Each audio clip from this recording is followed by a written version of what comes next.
but we got a new game.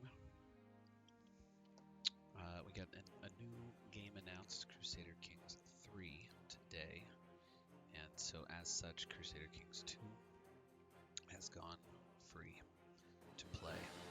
On top of that, if you sign up for the Paradox Interactive newsletter, you also get a free copy of the Old Gods DLC. So as such, this is a wonderful game with a ton of content, and it's a blast to play. But I'm guessing that we're gonna have a ton of new players. I know several of my friends have just recently downloaded the game for the first time, so I'm putting together a little bit of a let's play right here, so that folks can get an introduction to the game. Now, I'm not by any means an expert, but I got a couple of thousand hours in the game here, and so just wanted to take a chance to kind of give you a run through a basic sort of newbie island. So this has been done many times before. We're going to start in Ireland, and we're going to work on forming the Kingdom of Ireland, because that's a great place to start the game and learn how things work. So we're going to start by selecting, and I've turned off all my expansions except for the Old Gods. Those again for folks who have not purchased any of the DLC.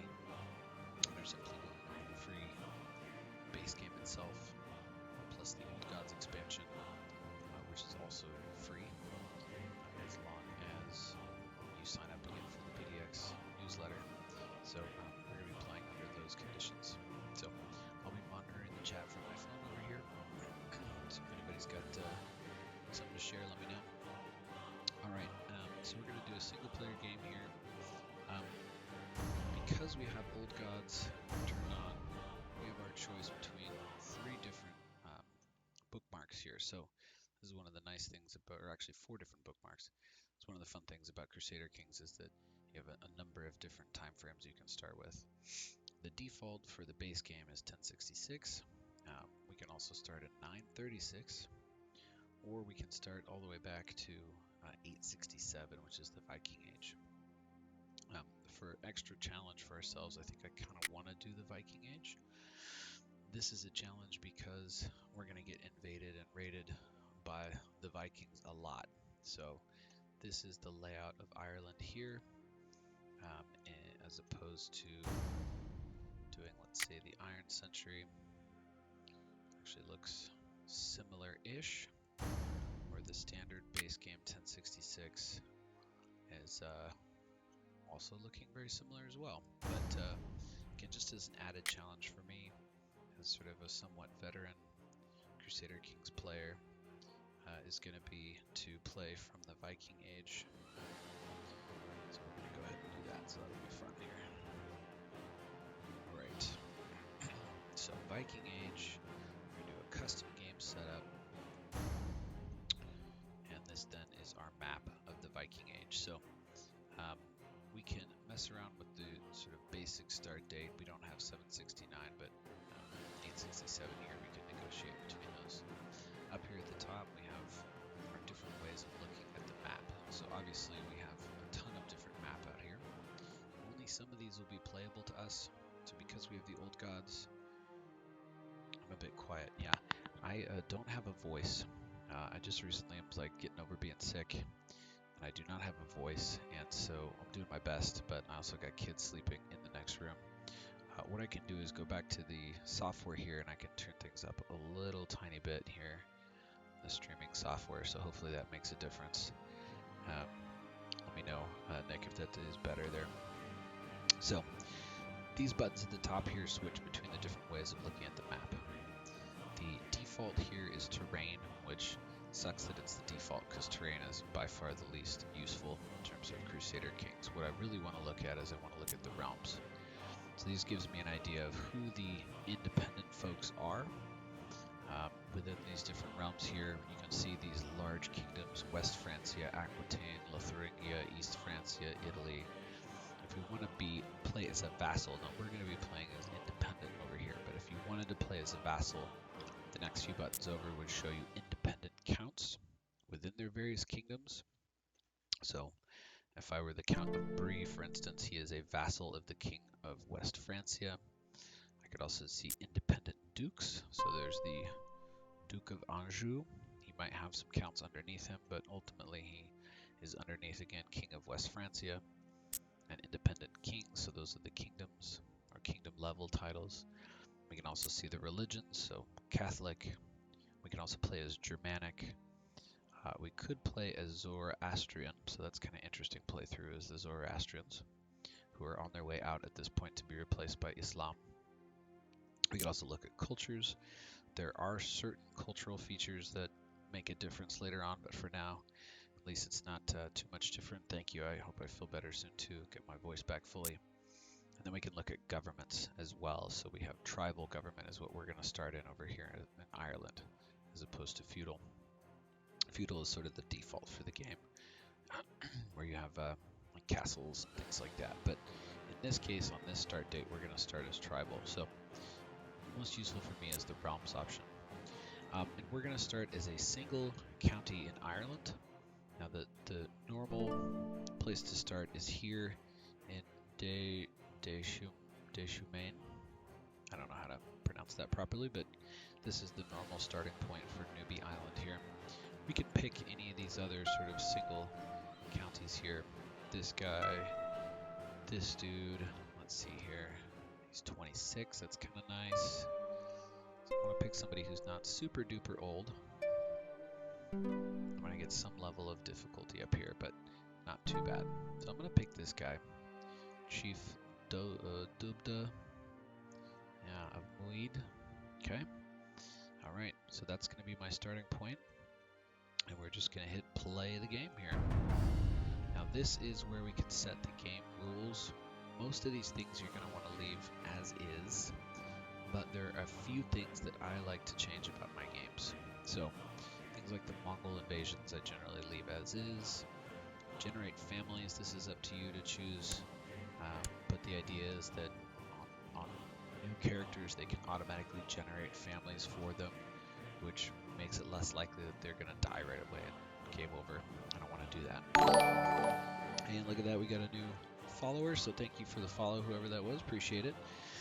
Alright, we got exclave independence here, this idea of if I own some territory that's super far away from my normal territory, if it then becomes independent upon a new ruler coming, I'm going to leave that at harsh so we don't end up with like crazy border gore all over the place.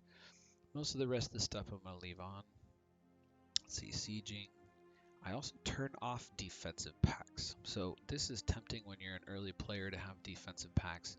I've never seen these actually benefit you as a player, even when I was first starting out and learning the game. I never really saw the benefit of these. They never really help much, but they do hinder me once I get big enough. So I'm leaving defensive packs off. Everything else I'm leaving basically as per normal. Let's see, anything else down here? I changed the de jure assimilation duration to long, but it doesn't matter. We can leave this as default. That's fine. And everything else is normal, historical, normal, restricted. And you'll notice that we are playing in Ironman, which enables us to get achievements as we go on here. Everything else, I set provincial revolt strength to very powerful. So that's the idea that if you have local peasant revolts, for instance, they'll be extra powerful. In this case, we'll turn them down to default, so I don't need the extra challenge there. All right, regencies, Okay. Anything else I want to change? Domain size is default, independence restricted. So again, most of the rest of this stuff is normal. There we go. Okay. Back up to the top. Here we go. Let's start our game. So we're going to create this new game. There are a number of figures that'll be generated that are historical, but there are also going to be a number of figures that we don't have historical records for, so they're going to generate random characters. Our particular character that we're going to start as, I don't believe has any historical basis. I mean, I could be wrong on this. Paradox does a ton of research on this kind of stuff, but in general, the individual character stats are going to be sort of randomly generated. So here's our little intro piece here. Succession of medieval rulers to form a single dynasty. You can't hold infinite amounts of land. We have to rely on vassals. Secure an heir, pausable real time. So we're going to play around with some timing and stuff later, but It's important to note that a lot of the game time we're going to spend paused, especially at the beginning here. And then, of course, the map stuff. Next page here tells us that we are Irish Catholic. Pardon me, I'm going to have a little treat here. I got some ice cream, so it's treat time. We do get a nice thing from being Irish, which is that we have access to the tanistry succession. So succession is the idea that when I die, who's going to inherit me? Is it going to be my son? Is it going to be my nephew? Is it going to be my daughter? Is my land going to be split between my multiple sons? So how the succession is handled is really, really important. And so having tanistry available to us as a succession law that we can change to is a really nice thing about being Irish. We are tribal, so our government is tribal. That allows us to hold tribal and fort holdings. Anything else we build, temples for instance, will be, we can't hold them without penalty. So the idea is each individual land area, each county can have multiple different types of buildings in it. And we can only personally hold some of those buildings, not all. Let's see here. There's a whole different process for a lot of this stuff, and we'll go through this once we get in there. We can raid neighboring rulers for loot, so that's kind of cool. And we can eventually reform to be feudal, or Ikta for Muslim, or Merchant Republic. We do not have the Merchant Republic expansion turned on, so in our case we'll have to reform to feudal at a certain point here. And then we're Catholic. And so we have the Pope to work with, and baptisms and all the fun Catholic stuff. There'll be crusades in a couple hundred years, so we'll have that fun stuff to deal with too. But for now, at least, we've got a few hundred years to go to get big. So we'll go ahead and close this out. So this is us here in the corner of Ireland. These different areas near us. We have a duke down here. I'm using right click here to select these individual territories and the people that own them. If I use left click, what I actually see is the territory itself. If I use a right click, I get a view of the ruler. So let's start with that. Let's go ahead and zoom in and actually look at us. So I'm going to left click to select our territory. Within our territory, we can see that we are the owner. The shield in the upper left here is the actual representation of the county itself. You can actually right click on this shield and do different items. We can destroy larger scale titles. We can center on that location. There are other times when you can right click and like convert religion or do any number of things here. So it's interesting to know that you can right click on the shield. There are some times when you're going to need that. We can see our main holding that belongs to us. It's a tribal holding. If we right click on it, it gives us the option, for instance, to raise our troops. If we left click on it, we actually see the holding itself. We see our tax value, we see the total number of troops from our levy, we see our garrison size. So the levy is what we can raise as an army to march somewhere else. The garrison are the troops that essentially would normally defend our tribal holding. Then our fort level, the higher the fort level, the harder it is for somebody else to attack us. These are the different buildings inside of our tribal holding. Each of these can be upgraded using either prestige or money. Right now, since these are red, we can see that we can't afford to upgrade any of these. And then what they do for us, we see listed in green here. So our training grounds is currently at level 1. It provides us an extra 2.5% to our levy, which again is our sort of like peasants that we arm and send off to war. And it increases our garrison by 2.5% as well. Because we're tribal, we also get a benefit from having this empty holding slot right here. Later on, we'll turn this into a city, but for right now, this provides us a bonus to our troops. You can see it there, empty holding slots in province plus 50%. So this is the actual thing. If I had a shipbuilder here, I could raise my boats. And if I wanted to hand this off to somebody else, I could create a new vassal. So the idea is if I let's say I was holding this bishopric personally, I could right click on it and I could just essentially create a person from scratch and make them my vassal bishop. So me as a leader here, as a tribal leader, I'm going to right click on the county and that brings me up and you can see me here. I'm currently 26 years old. I am Irish. I'm from the Weeduba House Weeduba. This is my dynasty. This is our dynasty symbol. I have a tribal government. I'm Irish Catholic. Any of these things, if you hover over, they will give you information about them. I have no treasury, so you can get artifacts. I don't have any of those. I have no bloodlines. I have no great works. I have a expansion that allows me to go to the barber and change my haircut style. I'm not going to do that now. I can also tell the game that I do not want to lead armies, so if I'm in a battle, I could die. I'm unmarried, so this is one of the first things that we're going to do is we're going to want to get married. My heir right now is my marshal. If I die, he is not of my dynasty. So if I die, then that's essentially game over. And then I'm going to use, now that I've gone to my marshal, I can either click on my own portrait right here, or I can use the B button on the keyboard to just go back to wherever I was previously. So this is me. These are my individual stats. So I have a 5 in diplomacy, a 9 in martial, an 8 in stewardship, a 6 in intrigue, and a 9 in learning. These are relatively decent stats, all things considered. In the right side here in parentheses, this is what's called my state score. This is a combination of my personal score, the score of my spouse, and also then my counselors. So I have a council made up of powerful vassals and courtiers in my realm who help me get things done. And so they add a percentage of their total score to mine for my state score. So you want to marry a wife with or husband with great traits, so that way you become better at ruling your realm. You get certain bonuses and advantages from that. These numbers here are determined by two things, well, a couple of things at least. They're determined by sort of your base, your random chance in terms of how you're born. More trees. And they're also determined by the sort of malleable stats and like attributes that you accumulate over the course of the game. So you have your profession, which matches to one of these.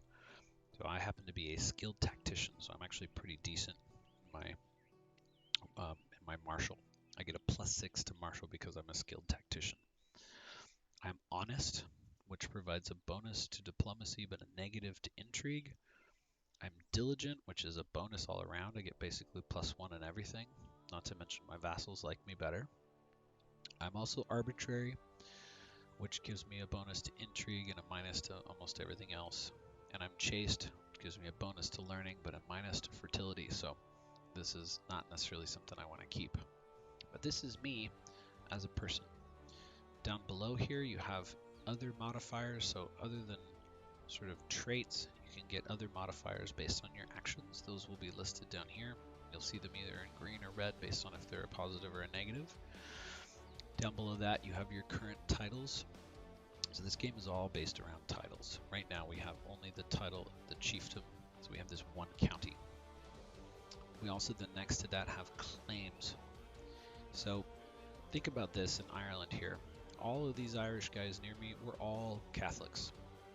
So, and most everyone in the British Isles is. There's a handful of like Norsemen up around here that, you know, descendants of Ragnar Lothbrok and things like that, but most of us are just Catholic. What that means ultimately is that, like, since we're all good Catholics, I don't necessarily have a reason to go to war with the guys around me. The only reason I would have to go to war is if I had a personal claim on this territory. Now, I don't have any of those claims, but what we're going to explore here in a few minutes is how I create those claims from scratch. But this is overall my character screen. I can see family, of which I have none. Overall relations, things like friends, rivals, lovers, marriage ties. Vassals, of which I have only one, which is this bishop who basically owns this bishopric right here. So this religious themed building inside my territory is owned by this bishop. So he's my guy. So I'm going to go back here. My court is made up of me, my vassals, and any other random courtiers that happen to be around. So this kid, whoever he is, this lady, all these other dudes. So you start with a random number of courtiers. And then if you have any defensive packs or anything like that, or if there are other courtiers or viewers who are currently abroad, you can see them all down here. And then the last thing I'll point out in the character screen is up here on the right. You have the ability to pick an do here shortly. You also have some information about how much territory you can personally hold. This is called domain. So your domain is the number of areas that you can hold personally before you need to start handing them out to others. The number of vassals who are of at least count tier. Right now we are only of count tier, so we don't have any vassals. The number of troops that you can raise, the number of gold that you have, your prestige. Gold that you spend obviously on stuff. Prestige as a tribal you spend to upgrade your holding. And then your piety, which affects things as well. These are your sort of 3 types of currency: wealth, prestige, and piety. So that's all listed here. So this is me. All right. So before we dive into any of the rest of the interface, let's address these things up at the top here. So these are our sort of notifications about important things that we have to do in the game before we unpause and actually start playing the game. So first of all, we have no heir in the dynasty. Well, there's not really anything I can do about this at the moment, but this is something that's very important. We need to have a child so that when this character dies, and I'm relatively young right now, so that's good, but when this character dies, we need to have a child, preferably a son, because that's how the sexism in the game works, because that's how the sexism in the year 867 worked. We need to have a kid to pass this territory down to. Right now, if I die, that's it. We lose the game. Game over. So in order to have a kid, I need to get married. Well, I don't have to, but it's the best way to go about it. So we can do a couple different things. I can either arrange a marriage right here. If I click this button, we're going to see a list of all the potential marriage material that are available. These are all the different options for me. Some of them you'll notice are not very old. But she's about to be, but that would become a betrothal. But she is about to be 16 years old, and so once she turns 16, then we'll get married. So that's an option. There's another interesting thing that we're gonna, and you can see all their stats over here. So age, stats, religion. So when you choose a marriage partner, you want to make a couple different choices weigh against each other. So number one, you can choose based on stats. So if I had a really dismal diplomacy of like 0, I could choose this lady because she has a diplomacy of 15, and that would balance me and give me a higher state diplomacy. So that's one way to pick a match. Another way is based on genetic traits. Now I don't necessarily see a ton of those here, but sometimes you can find genetic traits like strong or genius that you hope to hand down to your children. So that's another reason to choose a potential match. A third reason is due to what we call non-aggression pacts. Non-aggression pacts are the only way to get alliances in the game. There are no just sort of friendly, I sign a treaty, you sign a treaty, we're now allies in this game. It doesn't exist. Instead, alliances are all based on marriage ties. So if I marry her, then I get a non-aggression pact with King Ethelred of Wessex. So over here, Wessex, this guy, I would get a non-aggression pact with him. Once I have a non-aggression pact, then he basically agrees not to attack me, and I agree not to attack him. Once we have that in place, then I can further ask to increase that to a full-on alliance. What that means is that if someone attacks him, he will oftentimes ask me to come help him in the war, and vice versa. If I go to war, I can ask him to come help me. He may or may not choose yes or no, and I happen to know based on history that King Ethelred here is going to run into some issues fighting the great heathen army and the Danes and all that kind of stuff. So he might not make the best alliance partner. We have some other choices. King Rodri the Great of Powys. This is like that's this guy here. He's like a petty king of Wales. So he's actually really only a duke. They call him a king, but he's really just a duke level character. It starts at count, or it starts at baron, which you can't play, but for player characters it starts at count, and then multiple counties together make a duke or a duchy, and then a couple duchies and some more territory you can be a king, and then multiple kingdoms make an empire. So that's the sort of hierarchy there. Long term, that's what we're looking for, is to climb from being a lowly count to ultimately being an emperor of all of Britain. So this is an option. What else do we have? Wessex. We've got this lady from Ulm. She's German. Single count, not going to be super useful. Single county in Germany, probably won't be able to send a lot of troops to help us out over here. Or a patrician of Mauro. This is a Lombard lady from Italy. Since she's a patrician, that means that she's a merchant republic. So how much help they're going to be in a war, I don't know. Same deal for her. She's from Amalfi, which is another merchant republic in in the Mediterranean. She's also older than I am, and so as women get older, obviously their fertility rates drop. So based on what we can see here, most of these non-aggression packs don't appear to be particularly useful. This one here, the Aethelgith, could be valuable, but I think more than likely what's going to happen is they're going to drag us into their war against the heathens, and they're not going to actually be able to be any benefit to me, not to mention her stats are not that good. So instead, this girl here has really great diplomacy and really great learning. She has basically no scheming ability, but that's fine. It means she's less likely to plot against me, or if she does plot against me, then she's more likely to fail. We also have some things in common. We're both honest and we're both diligent, so that's great. So she actually likes me a decent amount. This number here in the lower left-hand corner shows her actual opinion of me. And she has a claim to Mumu, so potentially our children will then have a claim to Mumu as well, which is a territory here in Ireland. So I think this is a good match. So I'm going to right-click on her. This proposes a marriage alliance. As a chief, I gain 14 prestige to marrying into their house, and 100 from marrying the relative of a king. So, but he's up for it. So we're about to get a wife. So that is underway. All right. In addition to that, we have a couple other things we need to do. So these first two, again, are no heir, title loss on succession. Hey, you're going to lose your county if you die right now. That's not good. We also have the opportunity to pick an ambition. So for my ambitions here, I'm going to choose get married because I'm about to get married. So I'm going to do that. If I do get married, then I will gain 10 piety. It's not much of a reward, but we'll take it anyways. And then once we get married, we'll set a new ambition, and so now that's gone away. In addition here now, we've got a few others. I have some titles to set. We'll take a look at realm titles in a second, and I have idle council members. So I'm going to take a brief hiatus while I put this ice cream back in the freezer before it all melts, and then we'll come back and kind of get things rolling.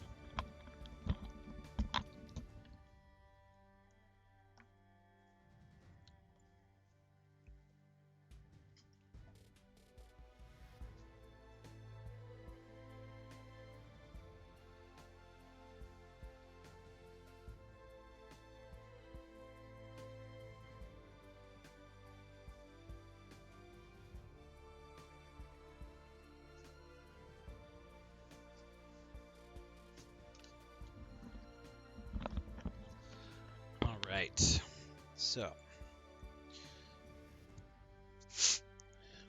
let's go ahead and talk about the council. So these buttons up here are the different things I can do within my realm. First and foremost is the council. The council are people within my realm that I can task with certain jobs to help make my realm better or improve things. The things that they can do are going to depend heavily on what type of government I'm in. So since I'm in a tribal government, I have options available to me that either aren't available in feudal or Icta, or they have options that aren't available to me, but you can look at the different options. We could also choose to replace these guys with other guys. Right now I'm going to keep them as is, because if I don't, they'll get pissed off. And some of them are already not super happy with me. When you hold your mouse over their opinion, it kind of shows you what their deal is and why they like you or don't like you. Right now, because it's a brand new game, I have not been in charge of my county for very long, so everybody has a -9 short reign penalty, and then various other characters. The idea of the traits of your character affecting everybody's opinion of you is what's key to this game, right? The fact that I'm arbitrary, pretty much everybody hates that. And in fact, if a character is, again, I'm hitting B to go back between screens here, if a character is just in particular, they really hate that. They're like, this guy is deceitful. So opposite trait opinion -5. So because I'm honest and he's deceitful, we both like each other a lot less. So all of that ultimately affects people's opinion of you, which is what drives the characters to make individual decisions. Is he going to plot against me? Is he going to try to have me killed? Is he going to support me in my decisions? Like, all that stuff is based on their opinion of you, and you can affect that either by bribing them. So I can, if I right click on his portrait, I have all these different options here. I could send him a monetary gift. I could award him an honorary title.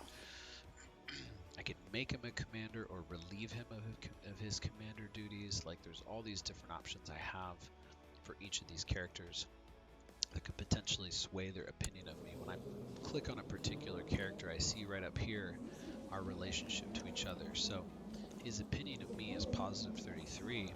I actually have an opinion of him too, which is +3. So we both like each other. I'm kind of more neutral on him, but he likes me a decent amount. It maxes out at 100. So this guy is kind of generally negative. Same for my court chaplain. My court chaplain has a 0. He has a really poor scholarship, so he's probably the one that I want to change. So most of the rest of these guys are middling, fair to middling at best, but the court chaplain in particular, that's because he's an imbecile.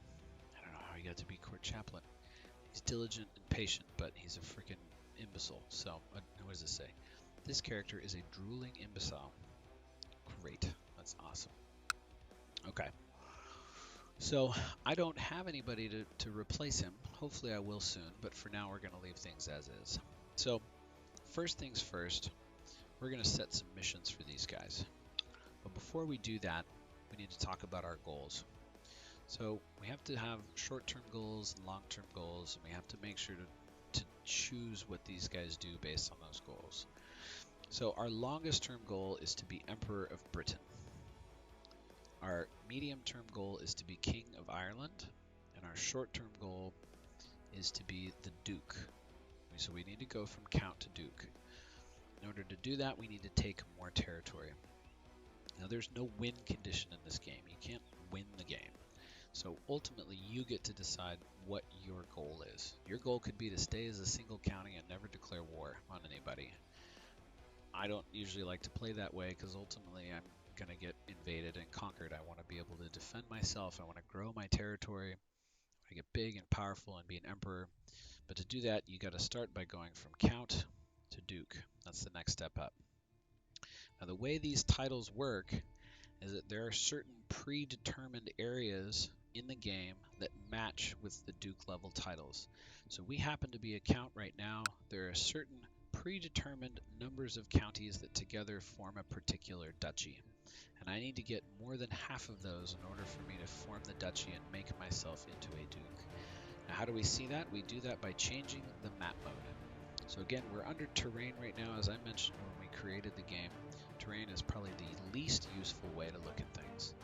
If we go to realms, that gives me a little more information about who's what. The different sort of colors show both what realm they belong to as well as who's independent and who's not. Here's Moo down there. That's a duchy. So again, if I can marry her, then our children will have a claim on that duchy. So that's good. But what I ultimately want is I want to see what are called the de jure borders. So there's two important terms to know here. One is de jure, one is de facto. So let's use Moo as an example here. So what I want to look at is I want to look at the de jure duchies. So this button right over here with the smallest crown shows me the de jure duchies. So traditional duchies of Ireland. So the traditional duchies, Moo comprises these 4 bottom counties here. All right, all 4 of these. Connacht is these 4 this would be the duchy that I would be going for. So Mead is here, Leinster is here, Ulster is here. So there's 1, 2, 3, 4, 5 duchies that make the Kingdom of Ireland. By the way, the very next button over shows you the de jure kingdoms. So these are Ireland, Scotland, England, Wales. But again, my next step is duchy. The difference is de facto is what is actually currently in real life part of that whatever thing. So let's use Moo as an example. The de facto Moo is just these top 2 counties. jure is all 4 of these counties. So in my case, again, the de jure involves all 4 of these counties here, including mine. But de facto right now, there is nobody who owns that. But that's my first goal, is to take at least, because I need at least half, I need over half. So if I just take one more, I'll be at 50%. That's not good enough. I need to take 2. And then once I have 3 out of the 4, then I'm over 50%. And then I can create the duchy and make myself into a duke. From there, then I can continue to grow. And once I have 2 duchies, and again, over half of the land in Ireland, I can make myself king of Ireland. And then once I have over 80% of the empire, then I can create the empire. But again, let's start small, and let's look at becoming a duke. So, and then I usually, again, keep things in realm view. The shortcut for that is W, so I'll just hit W to get back to realm view. So let's go back to the council. So what we need is to conquer 2 of these other 3 territories in my de jure duchy here. But I have no claims on them. So when I right click on this guy, I can't declare war because I have no valid reason to declare war. He's a good Catholic, I'm a good Catholic, there's no reason for us to attack each other. So what I need to do is I need to either marry myself to someone who has a claim on his land. This claim right here, for instance, is really important. If he has a claim, like he could declare war on me to take that for himself. But I don't have time for that. So what I'm going to do is I am going to set my chancellor to fabricate a claim. So I'm going to fabricate a claim on one of these 3. So who is the weakest of these 3? 500, 458, and 630. So right now, Brefen right here is the weakest of the 3. He also has a claim on Mead. Interesting. Mead? Don't know how to pronounce that. I'm not Irish. All right, so I'm going to send him to fabricate a claim on Brefen. So I click fabricate claim, click on Brefen. There he goes. So I also have my marshal. He has a couple options. We can either suppress revolts, train troops, or organize a raid. So as tribal, raiding is a really important thing for us. Raiding allows us to gain money. It allows us to gain artifacts, or alternatively, it allows us to gain like family members that we can ransom. So I'm going to try to organize a raid. We're going to do that. We also have the option, okay, so our steward, we can settle our tribe. So if I conquer foreign territory and it's got Scotsmen or Norsemen in it, I can basically say we want to move a bunch of Irishmen in and turn the county to Irish. So this is how you can change a culture of a particular county.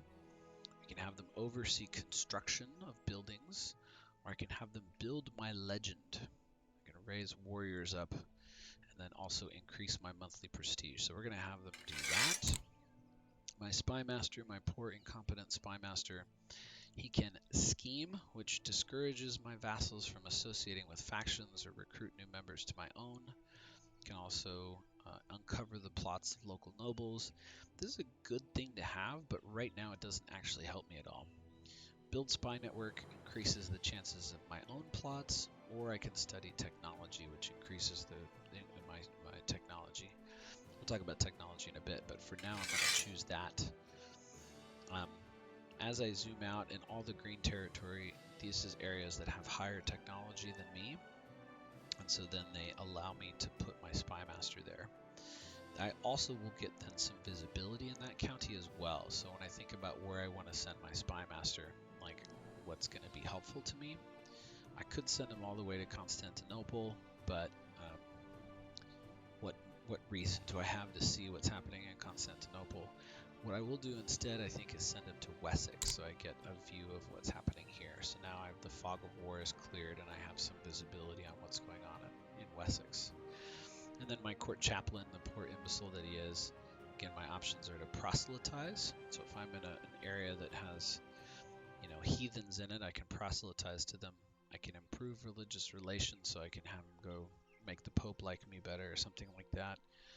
Build legend, Nick. Okay, so the build legend, basically there's a 2.7% chance rate yearly that I get an army of guys who come to help me. So I get sort of extra troops. And then they'll hang around for a little while. If I don't declare war, then they disband.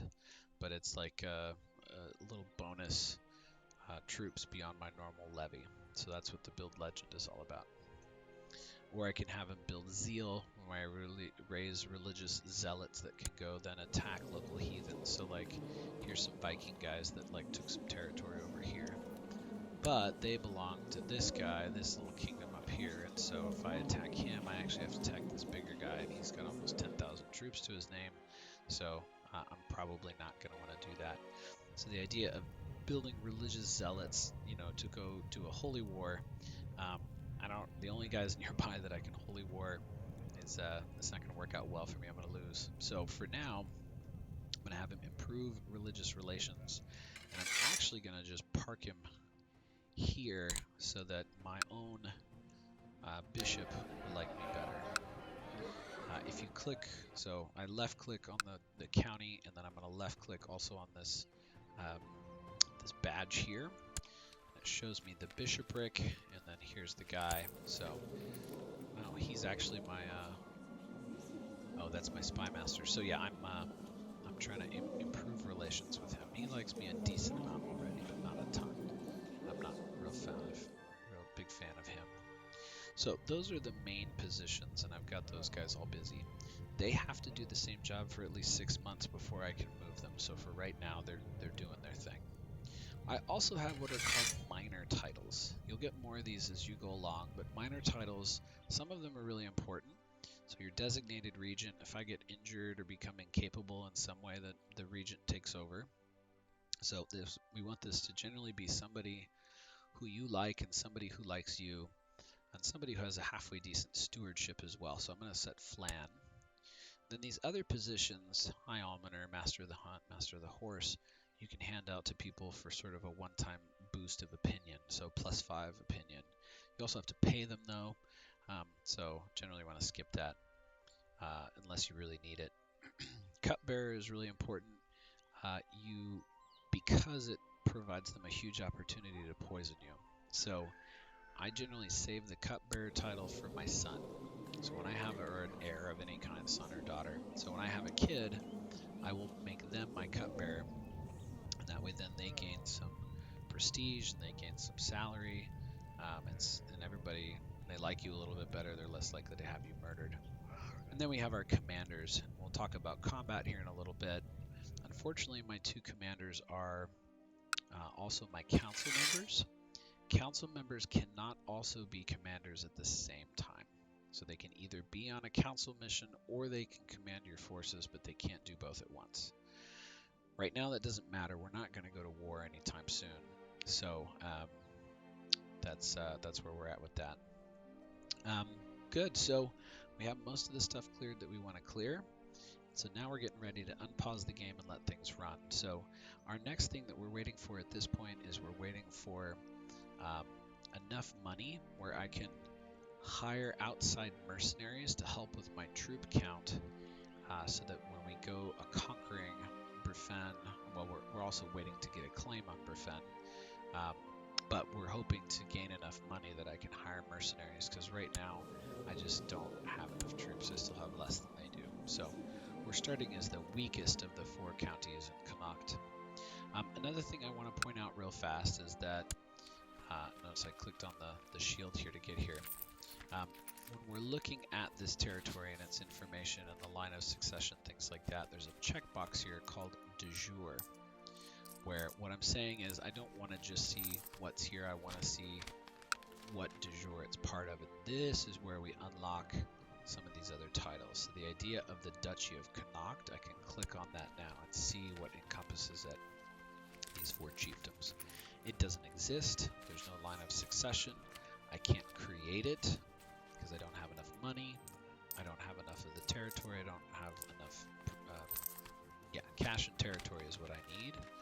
Again, Kingdom of Ireland, same thing. I don't have enough money. I don't have enough piety. There's a whole process for that.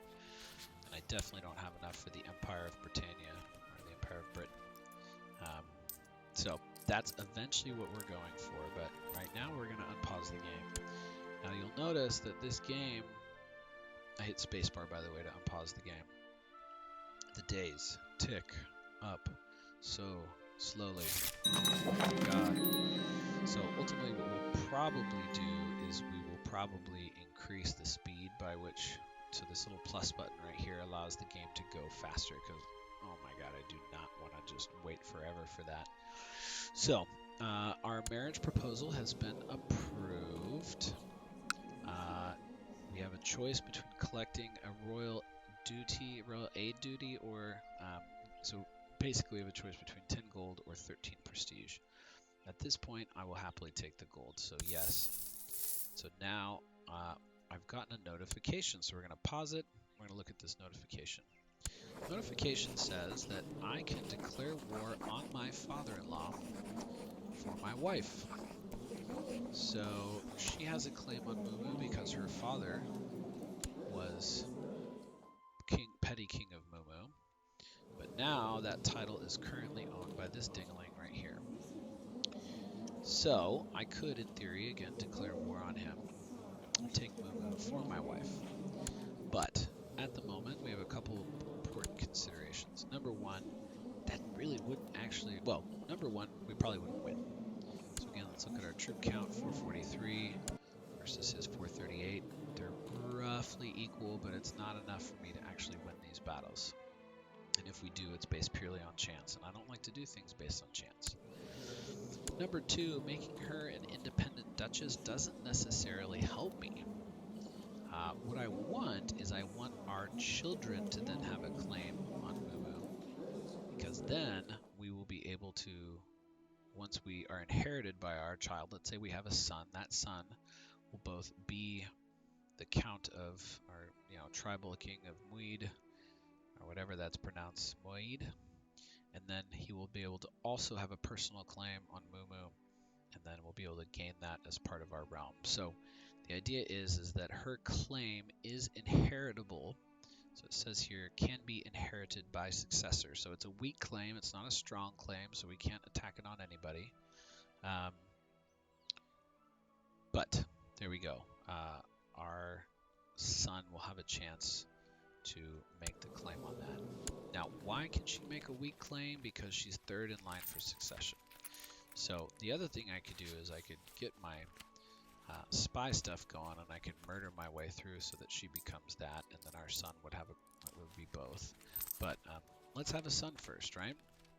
So I'm not going to press that war right now. So again, unpause, but based on the snail's pace here, I fulfilled my ambition to get married. So let's form a new ambition. So I have a couple different choices here. I can have an ambition to amass wealth.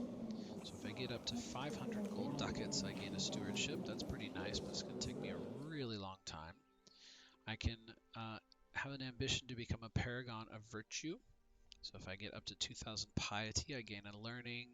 I get a nickname. Catholic moral authority goes up. I can have an ambition to have a son or a daughter.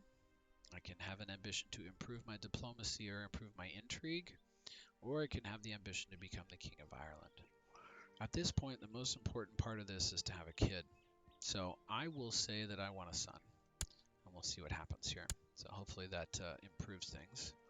And again, we're going to speed up the game. So I'm going to actually turn this up, boom, twice. So it's going to run much faster. 11, 12, 13, 14. And we're just going to sit and wait. In fact, I'm going to turn it up even faster. There are certain times, and you can see there's some stuff going on here. So these are sieges, so there's war happening over here. He is at war with Ivar the Boneless in the Sons of Lothbrok invasion. So this is Ivar the Boneless, son of Ragnar Lothbrok. And so he's in his invasion of Northumbria because King Aela murdered him.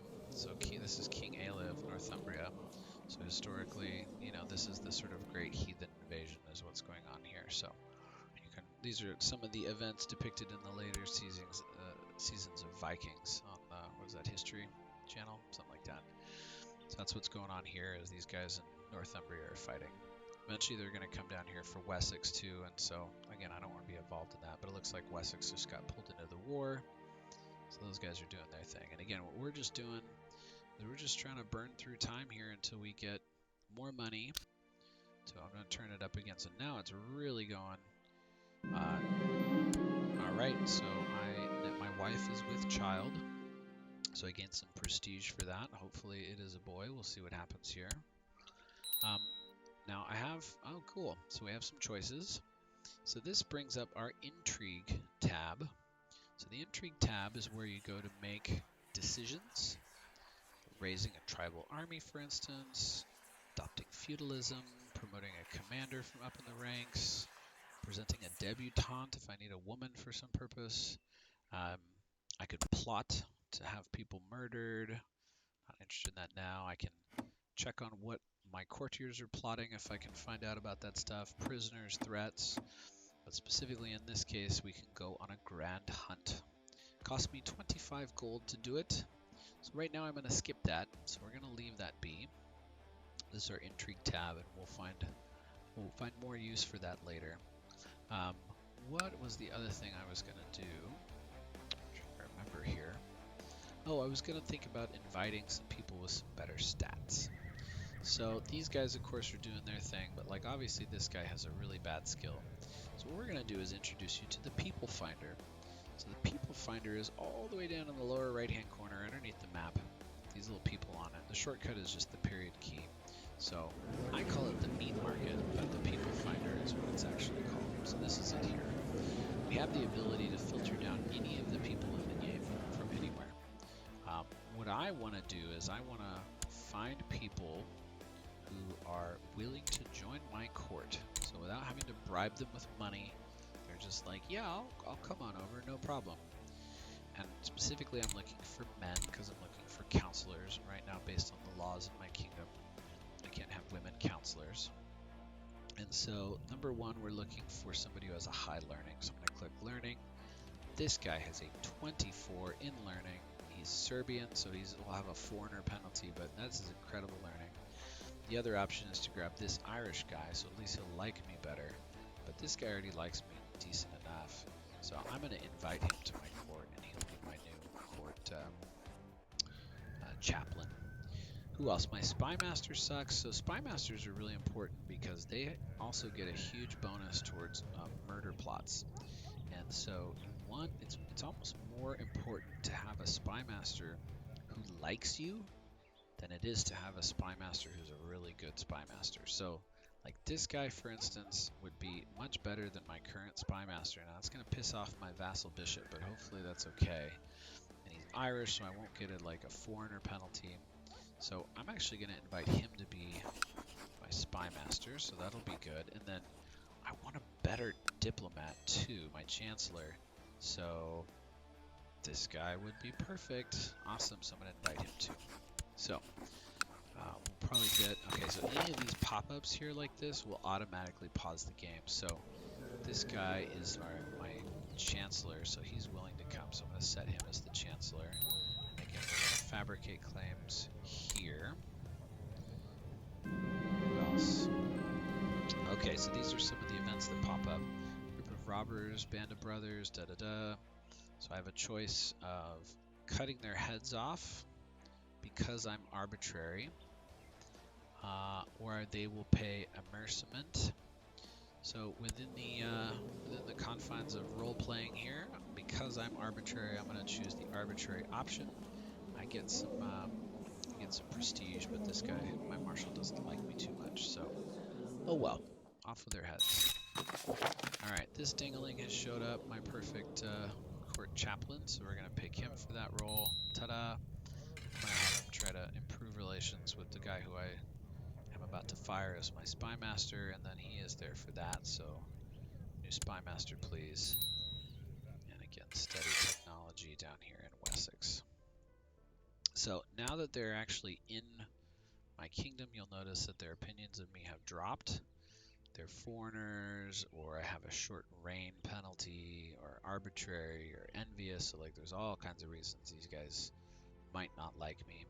-7 for a Spy Master isn't great, but it's okay. I'll take it. Alright, so again, let's just start running the clock out. Now one thing that we can do is we can try to go raiding. So this is an important part of being tribal. Now, I don't know, these guys have some decent forces, so I don't know that I'm going to win per se, but let's see what we can get. So we're going to go now to the military tab. We have a couple options open to us: army levies, fleet levies. My bishop is not willing to give me any of his troops. This is something important, is you have your own troops from your domain, but you also get troops from your vassals. If your vassals don't like you, they won't give you troops. So this guy doesn't like me at all. He potentially could give 171, but at this moment he won't be providing any. So it'll just be my 443 troops. Now, troops from your own personal domain, your own personal territories, start at a higher morale, but anybody from vassals will show up with no morale. But now that we have these guys, I'm going to tell them to start raiding. So this button here, so I've drawn a box, or you can also click on them to select them. A couple things: we have ruler personally leading the troops, so I'm actually there leading them. So that gives them a bonus to their morale. Risking my own life, which is dangerous, but in this case might be worth it. We'll see. And then this button here with the little sort of axe and whatever, this is the looter, so this turns them into raiders. So rather than just marching through territory, they're going to actually sort of start to pillage it for money and things like that. So I'm going to head for Brefen. We're obviously not attacking them, but if I can loot them ahead of time, then I can weaken them for the war that is eventually to come. So we're going to march over here. The amount of time, I'm going to slow time down here. Part of the way through this, when I get about halfway, they're going to be movement locked, which means that I can no longer just cancel their movement. It's the idea that once they get over halfway there, they can't just undo their choice to be there. So now they're movement locked, and so even if I wanted to, I couldn't undo. They have to go all the way there and then back again. So I'll keep them going there. So, all right, cool. So a couple things to notice about this. The little torch and axe here shows that they're looting. This shows their morale. And then this little red thing shows that I don't have enough troops to actually assault their holding. So he's got 823 guys inside his tribal holding. I only have 443 on the outside, so I'm never going to be able to actually fully assault his tribal holding. What I am going to be able to do, so I'm going to click this little two arrows down here to switch back to his normal sort of county view. What I am going to do is I'm going to loot the countryside. So unless he is able to fight and beat my army, which he probably won't, hopefully, I'm able to loot 12 gold pieces from his countryside, and then I'll head back home. So we're going to unpause it. You'll see the loot bar slowly start to go down as I'm looting his territory. You see other armies marching around the outside. These guys are fighting wars, doing their own thing. This guy has yet to do anything to me, so again, we'll just keep things going out here. Once we get to the point where this little line stops, it shows me that any more loot that's available in this county is behind the walls of a castle. And look at that, I have a daughter. Alright, so this is my daughter. She is now my heir, which is good. The game is no longer over if I die. But having a female heir is, your vassals don't like it, a lot of other people don't like it. But a couple important things to do. So this would be the point where if I want to rename her, I can do that, but I'm fine with the name. We want to check this box right here. Right now, she could marry someone based on what her mom thinks or other options, but I'm going to check this box. I'm going to say restrict her marriage. So I get to decide. Obviously, it's really important to decide who she's going to marry for alliances and things like that. Okay, so that's good. I have a daughter, hooray. All right, so now you'll notice that the icon for looting has turned red, so the province is not able to be looted anymore, so no point in us hanging around. We want to move on and loot somewhere else. Now we do have some restrictions on looting. Unless I have boats to carry the loot with me, I can only loot areas that are right next to my own territory. So I can't come up here and loot and actually gain money from it to tier Chanel, because I don't have an actual border with them. I would have to have boats out here in Donegal Bay. So instead, I'm going to move down here to West Meath. I'm going to loot these guys instead. See what happens here. So So again, he's got about 812 troops, and he's got 14 loot available. So again, we're just going to loot as much as we can, unless he brings up a force. All right, as is tradition, my wife Ben Muman underwent her churching.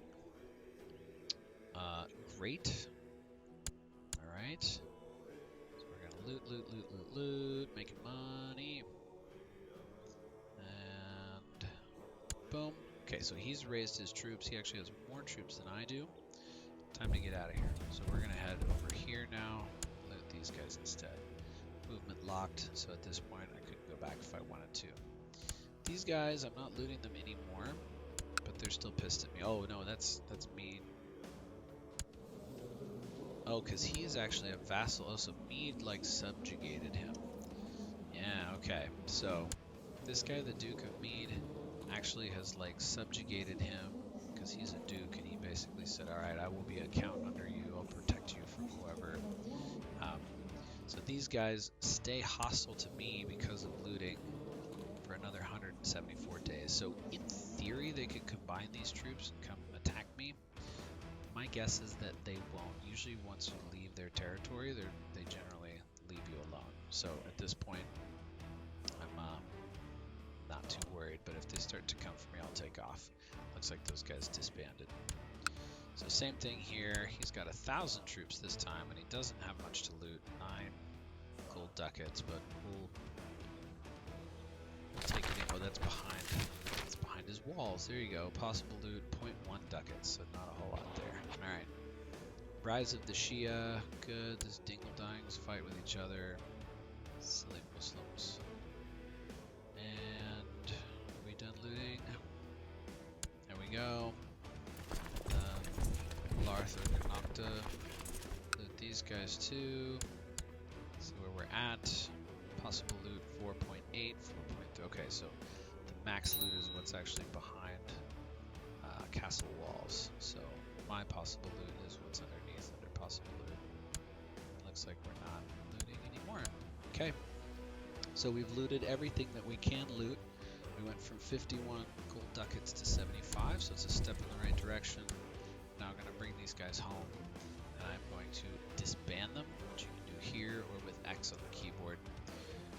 We don't want to just leave the troops sitting around, because that then upsets our vassals if we had them. It also costs money, so you only want to raise troops when you absolutely need them, because other than that, it's expensive, and yeah, I don't want to do it. Alright, so this guy says his mission has been a success, and he has made my vassal bishop like me better. That's great. Good. He still hates me. Let's see here. But, yeah. At least he hates me less than he did before. Let's see. Yeah, plus 20. So now we're down to just minus 6, so that could be a lot worse. If you're just joining us, we are doing a Let's Play tutorial run-through of Crusader Kings 2, which has gone free to play on Steam, plus the Old Gods expansion, and we have started at the Old Gods bookmark date in Ireland. We are in Newbie Island, starting in Moidi, as tribal ruler Chief Dubda of Moidi. Alright, we have just got our first claims on an outside territory, a strong claim on the chiefdom of Brifen. It's going to cost us 2 gold ducats and 50 prestige to fabricate a claim. So we are essentially going to make up a claim on this territory from scratch. Oh, look, it turns out my my father was secretly the chief, you know, so it's something like that. So I could let it go, but we need it. So I am going to fabricate that claim. Boom. That process gets more expensive as the game goes on, but I now have a strong claim on the chiefdom of Braifen. I don't know how to pronounce that. Again, not Irish. So my chancellor now, he has completed his mission. We need another though, so well done, sir, but it's time for you to move. So we're going to pick him up, put him back down. I believe this guy here is weaker. Hold on, let's see here. So he's got 666, he's got 760, so yeah, let's move him here to Uimain, and that will then be our next target. Now we have the claim, So we could technically declare war on this guy and claim it for ourselves. But I don't have the troops for it. He's got 526. I have 443. So again, we need to have enough money that I can hire mercenaries. And for me to do that, I have to have enough both to hire them initially, and then also I have to be able to afford the monthly upkeep to go actually take the territory and siege down his holdings and all that kind of stuff. So ultimately, I probably want to save up close to 400 gold in order to effectively go a-conquering. So again, we're just going to wait. We're going to bide our time. We're going to hope we don't get invaded by the Norsemen. We do have a positive cash flow every month. Not a whole heck of a lot, but we do have some. When these guys recover from their looting, I can go loot them again. So that guy is lootable. This guy is lootable. Again, not for very much, but at least for a little bit. Gold ducat there. A couple gold ducats there. This guy's worth 2.6. So raiding other tribal holdings is really... There's not a lot of money in it, but it's better than 0.17 per month. A couple ducats a year is not worth a lot. So we'll keep the high speed on. Let's see here. Alright, boom, not able to loot. So again, decisions here. This is probably to go on a grand hunt. Again, this is 25 gold to do that. I need to save up my gold. Now this guy, the Duke, I don't know if he's going to be able to get his troops down there in time. Hopefully I can loot everything. Oh, okay. So we are now in a battle. Went a little too fast there. Looks like he was able to get his troops down there in time. Not only does he outnumber me heavily, but he has even more troops on the way. So this is clearly a battle that we are going to lose. So when you actually select the battle, here's what it looks like. Possibility of 3 flanks. You have a center and a left flank and a right flank. Same deal for the other side. Here I am as the commander. I'm losing. I lost 5 guys in the center yesterday. He lost 3. But he outnumbers me heavily. He's about to even more. So what it would make sense for me is to retreat. So if I right-click territory a couple times, that will force me to retreat. He's going to pursue me and kill a few of my guys off as we retreat. But this is better than just staying around and lose the battle. So I lost 77 men. He lost 15. I'm down to 367. Could have been a heck of a lot worse. We have what's called a shattered retreat, which basically means once you lose a battle, you can no longer sort of direct your troops to go different places. He's going to go here and nothing's going to interrupt him. So now my guys are home. Because my raiding troops were defeated in battle, I can't raid this guy again for a while. So I've got some time before I'll be able to raid this dude of Mead again. So for now, at least Mead is off limits. So I'm going to wait for my these guys to recover, at least in terms of their morale, and then we're going to try raiding these other poor buggers nearby here. So gaining some more troops in the meantime, reinforcing with some local boys. But let's give a try and see if we can raid down here.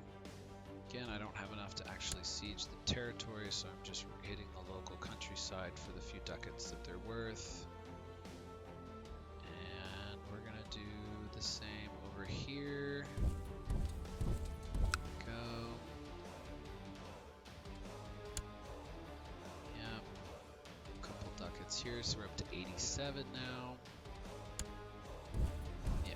No, is there more? Alright, nothing left. So I'm going to head home. These guys, you have some money back left. Okay. Time to send those guys home. Alright.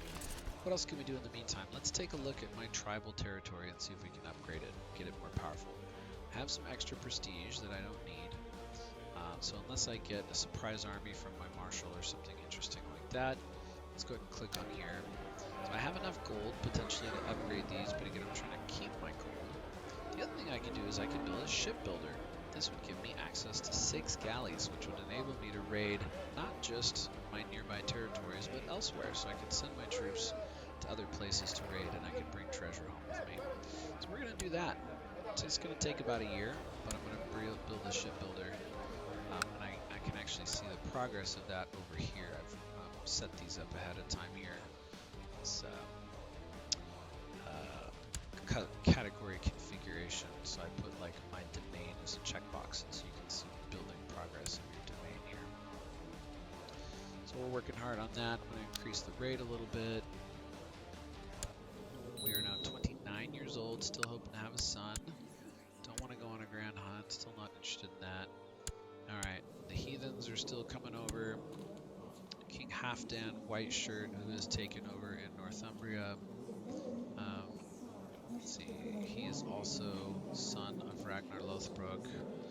His other guys, Sigurd Snake in the Eye, Ubba, Bjorn Ironside, Ivar the Boneless. These guys are all kind of here in the Great Heathen Army, so we'll see what happens there. Okay, my subjective opinions is always giving me more praise than criticism. I gain some prestige for being arbitrary, so that's nice. Oh, and I'm sick now. Bummer. It was a great expansion. Love me a Noob Island game. Yeah, I haven't done one of these in a long time, but a bunch of my buddies got the game for the first time, so I wanted to make sure and introduce people to it. I haven't played without, what is this? What's the one that has the sickness stuff to it?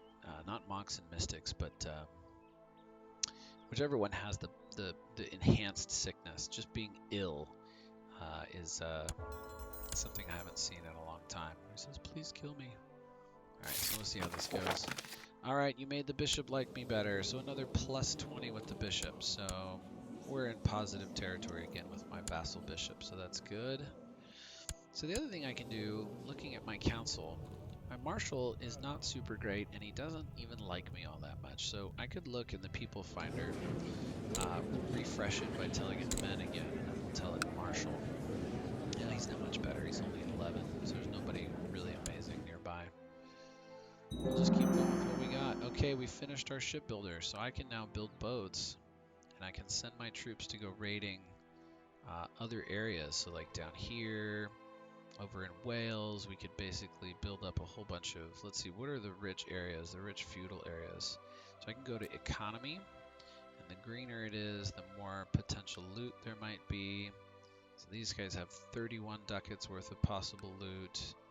These guys have 20 ducats worth of possible loot. These guys have 45 ducats worth of possible loot. So there's a ton of good options there. So yeah, let's go raiding. So what we're gonna do is we got all our troops recharged, so we're gonna bring them up.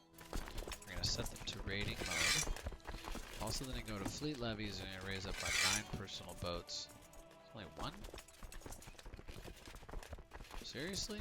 Why do we have max total of 9 but not actual 9 available? Do I have to like fill them up? Probably do. Might as well raid these guys one more time while we're at it, while we wait for the boats to fill up. Let's see here, how these guys doing. Litter. Alright, done being sick. Huzzah. Still max total of 9. I need to have the unraised thing, is what I need, right? Where's my ship over here?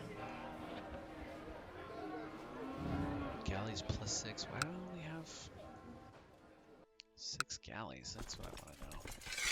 It's just the one. It only has capacity for 100 troops and 10 gold and loot. I want more than that. I want more. These guys can build their own shipyard, but I don't have the money to do that. Not to mention I want to save that up anyway. So I don't know why this isn't available to me. So those guys can't loot anymore. Again, I can't loot these guys because I got my butt kicked over there. These guys don't have a whole heck of a lot of loot, but oh, okay. I don't know what is up with Sildara, but I don't want to piss them off. And these guys here don't seem to be doing anything to defend themselves. Okay, we're gonna run away home. Alright. So again, let's take a look. I have a weak claim. I can declare again on the petty kingdom of Mumu. So my wife again has a claim. She is what? Second in line, third in line. Let's take a look here. If you click on the actual shield itself, you can see. So she's third in line. So again, I could theoretically sort of murder my way into my wife becoming a duchess. Let's see what happens there. But right now, I'm more worried about cash. Give me the cash. Where are my boats gonna show up, man? Okay, so I got one extra boat. So now I get no, it's just the one. Minimum one, but I gotta do maximum, max total grand hunt. All right, we got a choice between a book and a bird. I got high martial. I'm gonna go, but I have equally high learning. So turn up the mic volume a bit. Absolutely, I will. Again, part of this is unfortunately my voice, which is going because I have a cold, but hopefully that's a little bit better. So should we do book or hunt? My guy has equal learning and martial, so I'm going to go ahead and flip a coin. Heads is falcon, tails is book. I got heads is falcon. There we go. So we're going to go on a falcon hunt. All right, let's see if that becomes disastrous or awesome. Oh, disastrous. She's far too dangerous. So I can either be depressed, which will give me the option to kill myself, or I could stick with poetry. Let's do that. So I'll stick with poetry. I'm not interested in killing myself, and depression is not a fun thing to just kind of have hanging around with you. All right, so again, we're just, oh, we have a new Pope. Pope Nicholas has died and been succeeded by Pope Leo. So this is the new Pope here. He's Italian, surprise, surprise. Again, at this point, we're just trying to save up so that we can conquer Brufen and Umain, and then form the duchy we want here. All right, making friends again with this guy, plus 20, keeping him happy until he eventually dies. All right, getting our prestige up here. What I would love is to get some looters or some troops or something so that I could go actually sort of conquer some of these territories. That would be actually wonderful. Children lack a guardian, so she needs a guardian. So I will assign her myself as a guardian. Because if I never have another child, I want to make sure that she's raised in the right way. So right click. All right, a most peculiar woman has arrived at court. She has incredibly strong martial. Nice, I will make her my marshal. It's gonna make people give me a negative 20, but I will take it because her strength is like super, super great. So we're gonna set her to raise raiding troops. I'm now up to 3 boats, so that's good. Like I guess it just takes time for this to sort of recharge and get the number of boats available, but hopefully she's able to do a little bit better job raising troops than my last guy was. Not going on a grand hunt. Alright, you made him like me even more. Oh, this is a new guy. The last guy must have died, so that's good. Got the wife pregnant again. That's excellent. Gonna have another child. How happy. Alright, so she's being talkative. Do I make her rest and give her a health benefit, or do I let her have her fun? Let's make her rest. See what happens. And she's learning a lot too. How wonderful. Yeah, we'll take health. I don't want her to die. She's got good stats. Do I want my daughter to be content or not? She can be content. That's fine. Hopefully she won't be my actual heir, and it won't matter. I'm content. Everybody likes content vassals, so hopefully that's the case. And I had another daughter. Well, that sucks. Are these guys? No, they're independent. Okay. I need a son. I really would like a son. Hopefully we have another pregnancy here soon. Okay. I'm up to 4 boats, so I can have 400 and I can take 40 gold. Okay, I am not interested in going on a grand hunt. I'm just gonna unselect this as an important decision. We're just not gonna do it. All right. So again, burning through time here, hoping to have a son. Let's see here. This guy has announced his intention of pressing his claim by force. So he has a claim to whatever these territories are, and he's taken off with a host to go do that. So now I have an open chancellor spot. Well, that sucks. So now I need to find a new chancellor. My best options are 13. 13 not spectacular. What do I have just here already? I have a 10, which isn't great. This depressed guy. Why does he hate me so much? Oh, scandalous counselor. 10 isn't great, but it's better than a lot of the alternatives, so I guess I'll take that. We'll send him down here to fabricate a claim, see if that makes a difference. Alright. Now I need my scandalous counselor to actually do something. Oh, you did the thing with that guy. He likes me better. That's wonderful. She doesn't like spiders. Let's see. We'll try to make her gain brave. It didn't work, but at least she's not craven anymore. Alright. Strive to become better. Okay, so I'm going to try to go with this, ambitious, because ambitious is an awesome trait. You basically get +2 to everything. You only run into an opinion penalty with other ambitious people, but it really helps out a lot with everything else, so I'm going to stick with that for sure. I am now up to 200 prestige, so I need 500 if I'm going to do the tribal army, which is worth 2,500 guys, so this is another option available if I hit 500 prestige. Pardon me. So that's a ways away. In the meantime, I do have enough prestige to upgrade one of these things. So I could upgrade my training grounds, which will increase my levy and my garrison. I can upgrade my war camp, which just gives me a straight 40 light infantry, 15 archers, morale and levy reinforcement rate, or plus 15 heavy infantry and heavy infantry defense. So I think at this point that 2.5%. That's not much. That's an extra like 8, 10 guys. I can get 40 light infantry from a war camp, done in a lot quicker time. We're gonna do that. Alright, so I spent my prestige. Probably should have saved it for a tribal army or something like that, but at least for now, that's what we're doing. So in, however many days here, we're gonna have that done, and I'll get 40 more light infantry, and then we'll be over 500 troops that are available to us. My wife is pregnant again. Great news. Where are we at with our boats? I can make 6 boats. So that'll give me room for 60 gold and fit 600 troops. It is time, folks, for us to go a raiding overseas. So I'm going to raise up my vassal troops here. We're going to go toggle looter, and then embark army loads them onto the boats. We can also do that with V.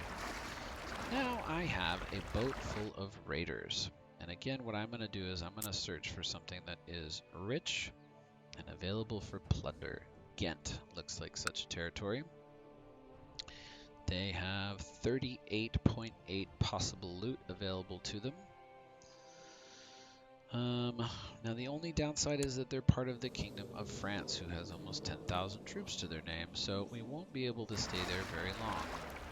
The other option is Wessex, but they have an outbreak of consumption, and so I don't necessarily want to bring consumption back, especially if I'm the one in charge of the expedition. What else do we have nearby? We also have these guys, 5,000 of these guys in Asturias. We also have the Muslims down here. They have 7,000 guys, but their territory here has 32 possible loot, even if we don't break their fort. So let's head down here and raid the Moors in Spain. So I've right-clicked. These guys are now on their way. I'm going to slow things down a little bit so we don't catch ourselves in trouble. So we want to run away from any and all battles. All right, so when you get off a boat, it's important to note that you start at only half. I'm super excited for Crusader Kings 3. Yeah, I'm pumped. I'm more excited that so many more people now get to try CK2, which is part of why I'm doing this Let's Play, so that folks who are a little bit, taken aback by, oh my gosh, I got more raiders. That's awesome. It's only 98 of them, but that's great. So we're going to head back and go get those guys. She did it. 98 more guys. That's awesome. More people get to try this game out than would have previously. And oh look, he's got 800 guys on the way, so we want to run away from those dudes. Anyway, so any loot that you have accumulated starts to show up in the boats. So the boats here has now 14 gold in it. So we're gonna go pick up our raiders. And we're gonna go do some more raiding here. See, it's gonna get a 64-bit upgrade. Guide vids on YouTube. Hey, thanks. Yeah, I appreciate it. I enjoyed a lot. I did used to teach. So I taught high school for a year, and I've done a lot of other sort of informal teaching as well. It's something I enjoy a lot. All right, so these guys, now that we have our boats back here, I'm gonna march these dudes. Oh, do we not have enough room for these guys? We don't. I need more boats. Shoot, I do not have enough troops. Alright, well, we're going to have to land these guys. We're going to have to send some troops home. Let's see what happens here. So anytime you bring back gold from a looting trip, you get not only the gold itself, but you get prestige as well. So this sort of overseas rating works out very well. So we're going to join these guys together. We're actually going to send home my vassals. I don't need those guys. We're now at 780 troops. And we still only have 7 boats, so I have 80 too many. I'm going to keep splitting these in half until I get down to like 80 troops. No, that's not what to do. Where's the 100? I can't split them, so I'm just going to send these 100 guys home. Oh, those are special event troops. Shoot. So let's group them together. Let's separate off the event spawn troops. These are my main guys who I can't split. It's only the event spawn troops that I can split. Okay. And I can't split them any further. So yeah, my 100 event spawns are going to have to head home. Alright. So 600 something troops now. Alright. I wish your old teachers played CK2. Yeah, I loved it, and a number of my former students are some of my subscribers. So yeah, we used to have some fun. They were pretty cool. Mr. Warner, you're a good streamer. So alright, we're gonna head down here and we're gonna do some more looting of these Muslim territories down here. Again, hopefully we'll be able to get in and get out and loot some territory here. The Marshal wants to spend a gold to increase military technology spread rate plus 100%. Heck yeah. Anyways, it was super cool to have students sort of like checking it out and watching. These guys have 12 available loot. These guys have 15 available loot. We have room for 70 available loot. Who else do we have available? These guys have 36 available loot, although it seems like there's armies there already. Let's head into the Strait of Gibraltar and we'll do something here instead.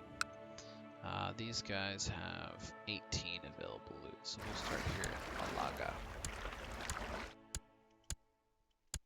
Alright, so my 674 raiders.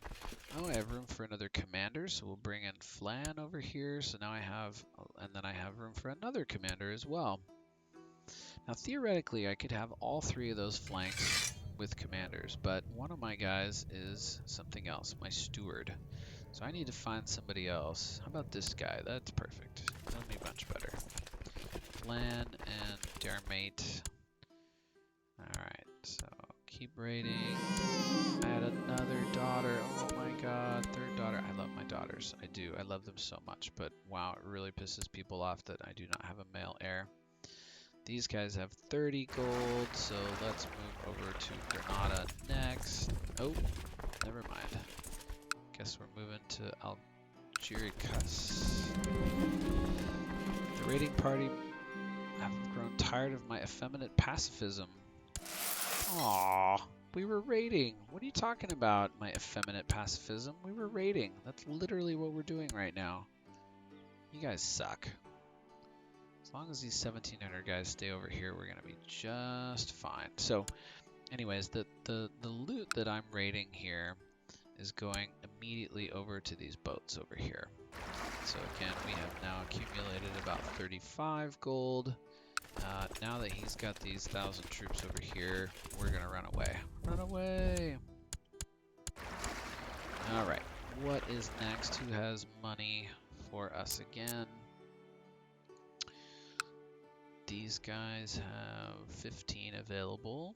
These guys down here have 25 available, but he's got a bunch of troops nearby, so that doesn't look like much fun. Oh boy, Mallorca is not only not really easily accessible by the rest of his guys, but they have some stuff as well. So let's head over to Mallorca. Okay, see what we can do in Mallorca here. So again, he's got loot, loot, loot, loot, loot, loot, loot, loot, loot, loot, loot, loot, raid, raid and loot, raid and loot, loot, raid, raid and loot. Our war camp is complete. So that's awesome. So we have more troops available to us at home. We still don't have a stinking claim on that thing. So I'm going to tell my chancellor, try again. Sometimes like resetting these guys, I mean, it's just a random number generator, so I don't think it makes too much of a difference, but yeah, 13 is the best I can do for a German guy.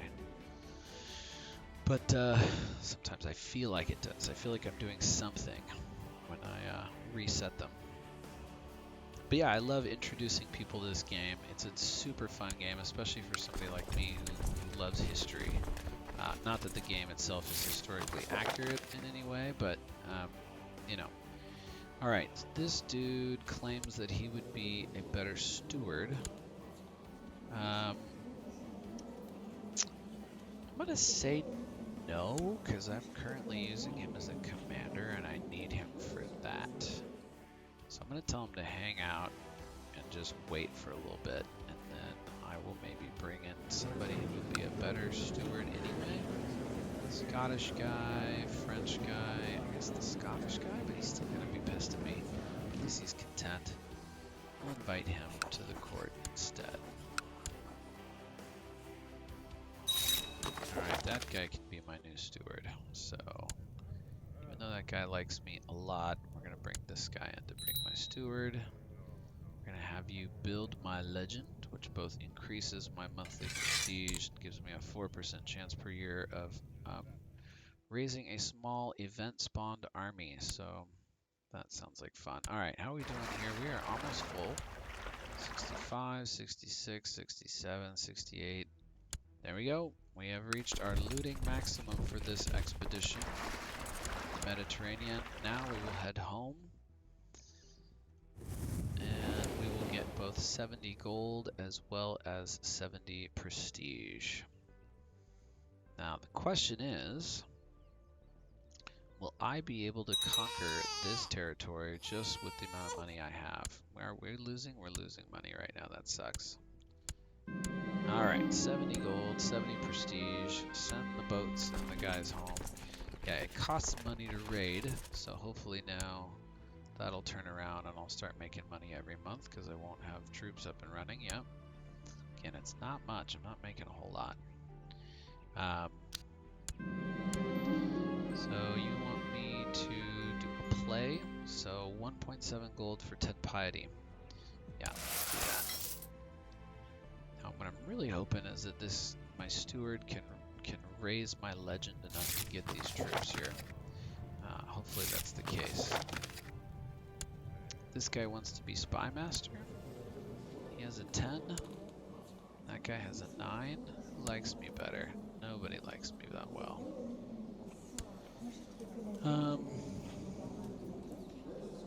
Okay, that's fine. Yeah, he likes me better now anyway. So technology, let's head to Moo. Let's head to Moo. Helps to see what's going on down here. So again, we need more money. If I'm gonna hire mercenaries. Alright. I have an extra 300 troops to declare war with. So this is the build legend result that I was hoping for.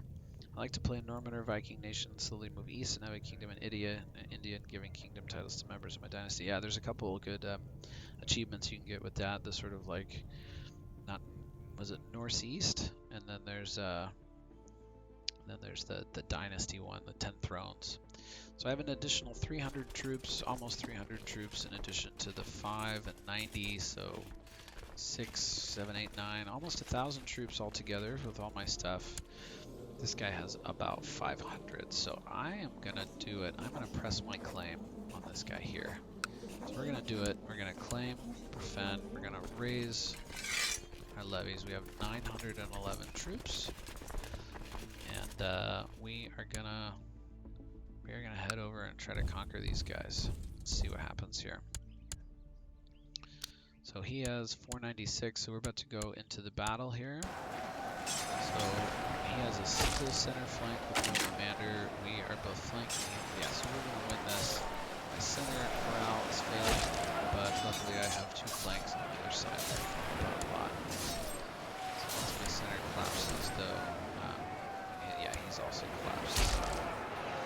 One day you'll have to specialize. Alright, so I need to pick a commander trait. So what's going to help me? Flat terrain, cavalry, light foot, winter.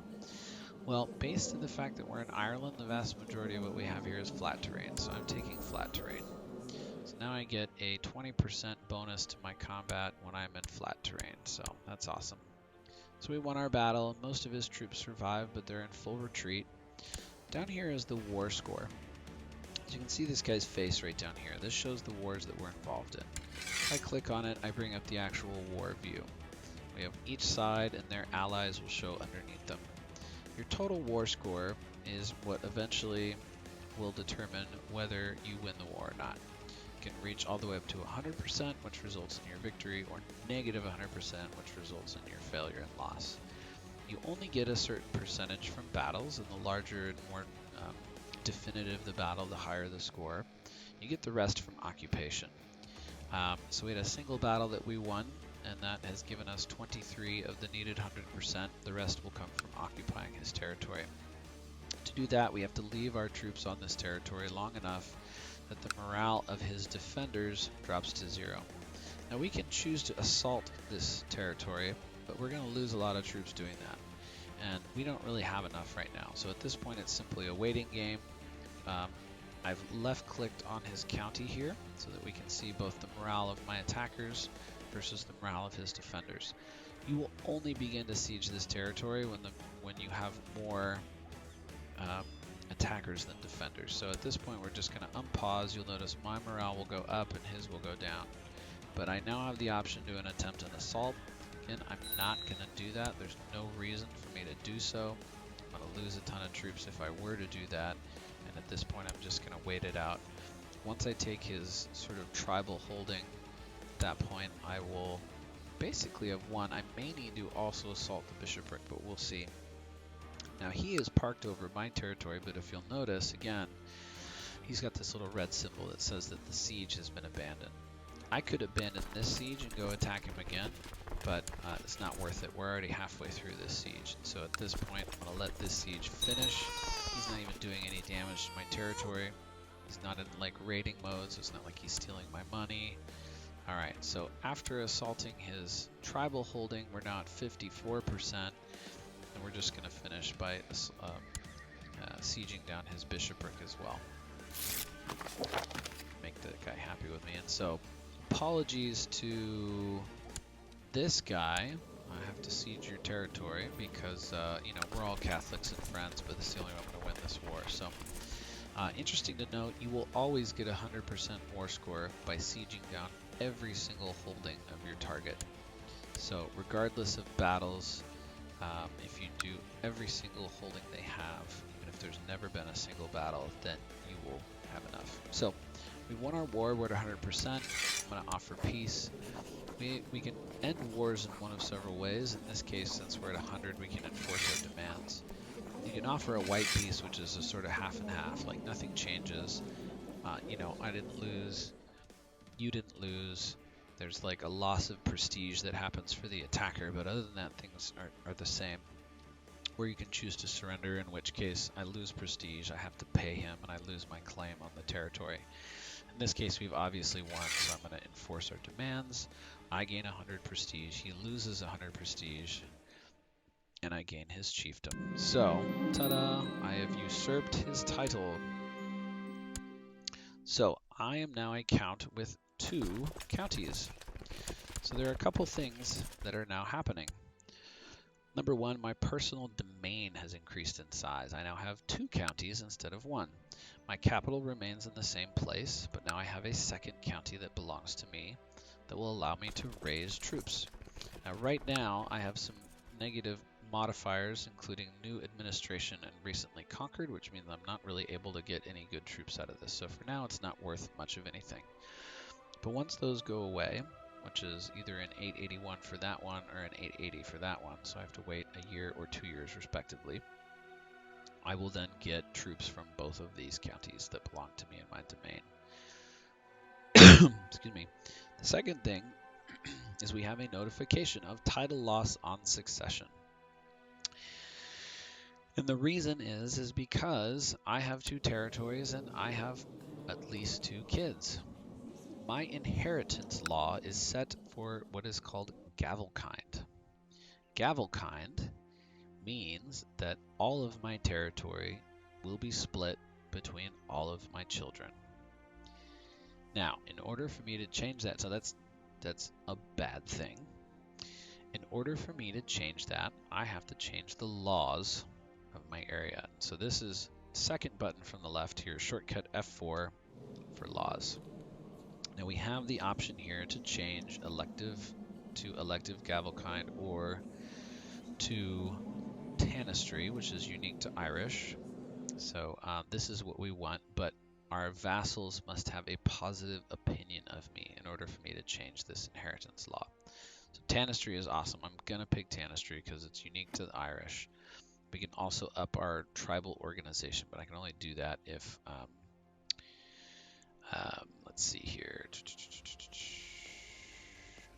One of these must be true. Oh, and I have to be a duke in order to do that. I could change my obligations around, but anyways. So no, the important thing is this inheritance, so that way I don't split my titles. Tanistry is the way to go as Irish. So at this point, I have to make sure all my vassals have a positive opinion of me. So right now, this guy's my vassal. He stinking loves me. So the real issue is with this guy here, and he doesn't dislike me that much. So really, all I have to do is send him a small gift. 15 gold ought to do it. And now he likes me enough, so now we can go back to laws and we can change to tanistry. So we're going to do it. The ruler and all vassals can nominate an heir, the tanist, from among the members of my dynasty. Vassals will tend to favor older members from other branches of the family, especially claimants. Alright, so here we are. So no longer am I going to lose territory, but I do have to nominate one of my daughters to be my successor. So for now, I'm going to pick my oldest daughter. Right now, I'm the only elector as well. So at this point, it's basically just I get to choose my heir. Now, we may have noticed that we are running into issues with the rest of our plan here to create our duchy. First is that I cannot seem for the life of me to fabricate a claim on this dingling over here.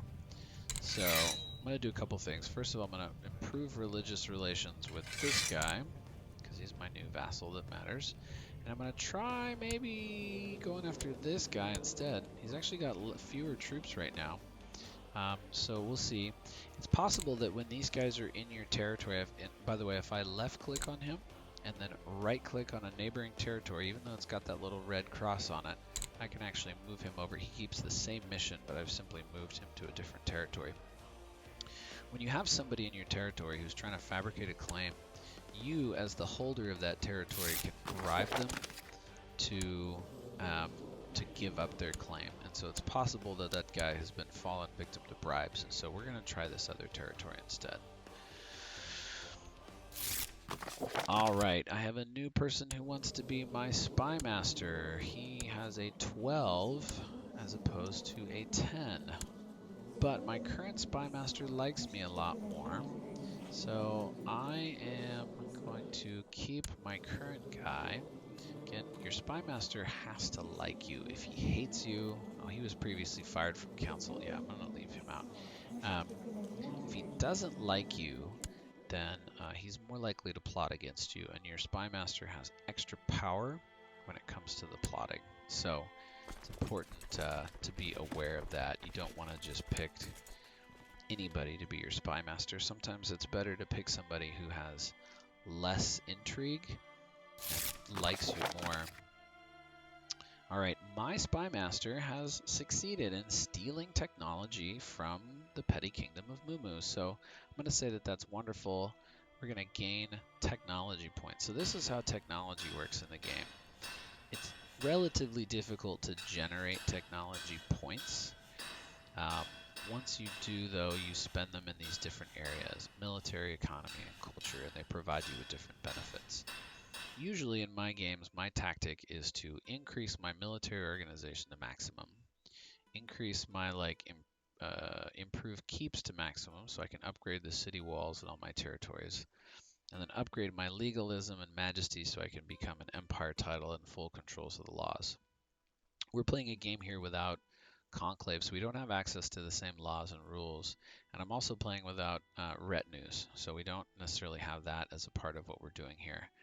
So at this point, I could invest this in one of these things here, but I'm going to wait and then potentially we'll invest it in one of these other areas. So for now, we have some tech points, but I'm choosing not to invest them and save them for something else in the future. We do also have some additional prestige. We're up to 267 prestige. Oh, we have another woman at court who wants to be my chief diplomat. I would get another scandalous counselor. I already have scandalous counselor, don't I? Let's see here. No, looks like it's gone away. Yeah, she is a masterful diplomat, so I'm going to take that for sure. All right, so hopefully she can fabricate claims over here much faster than that other dingling that I had in there before. But yeah, people are definitely not happy with me about having this woman on my council. So you'll notice that the little bits and edges around here are getting nibbled up by the Danes, by the Vikings. This is normal for this time period. Eventually they'll lose their event troops and they'll start to collapse. This guy belongs to Ragnar of Jorvik. So this is grandson of Ragnar Lothbrok, although he didn't end up with the bloodline. Oh, because we're not playing with Holy Fury, so there's no bloodlines. Okay. But yeah, these guys eventually will start to lose out on their event troops. Like, he's barely got over 1,000 troops right now. Like, I can almost field 1,000 troops myself. So, yeah, interesting to see kind of how those guys get powerful and then decline. All right, a child needs a guardian. Well, I will assign her a guardian of me again. Pretty soon I'm going to have to assign a different guardian. So my third daughter, maybe her mother will be the guardian. I don't know. We'll see how that goes. She is always on time for her lessons. Well, excellent. So she will be diligent. That's good news. Tend to let female thieves and bandits get away with lighter sentences. That's fine. Let's see, a rumor about a spy sneaking around in my own castle was confirmed this morning when I caught him red-handed. So, shall we throw the spy in the dungeon? Or should we cut his head off? Or don't worry about it? Oh, I'm going to go with arbitrary, man. We're going to throw him in the dungeon. Yeah. I lose a little prestige, but I gain something else. It doesn't like me for my arbitrariness. Well, that's too bad. Alright, saving up the cash. Still want a son. Let's see, she fancied learning how to use a sword.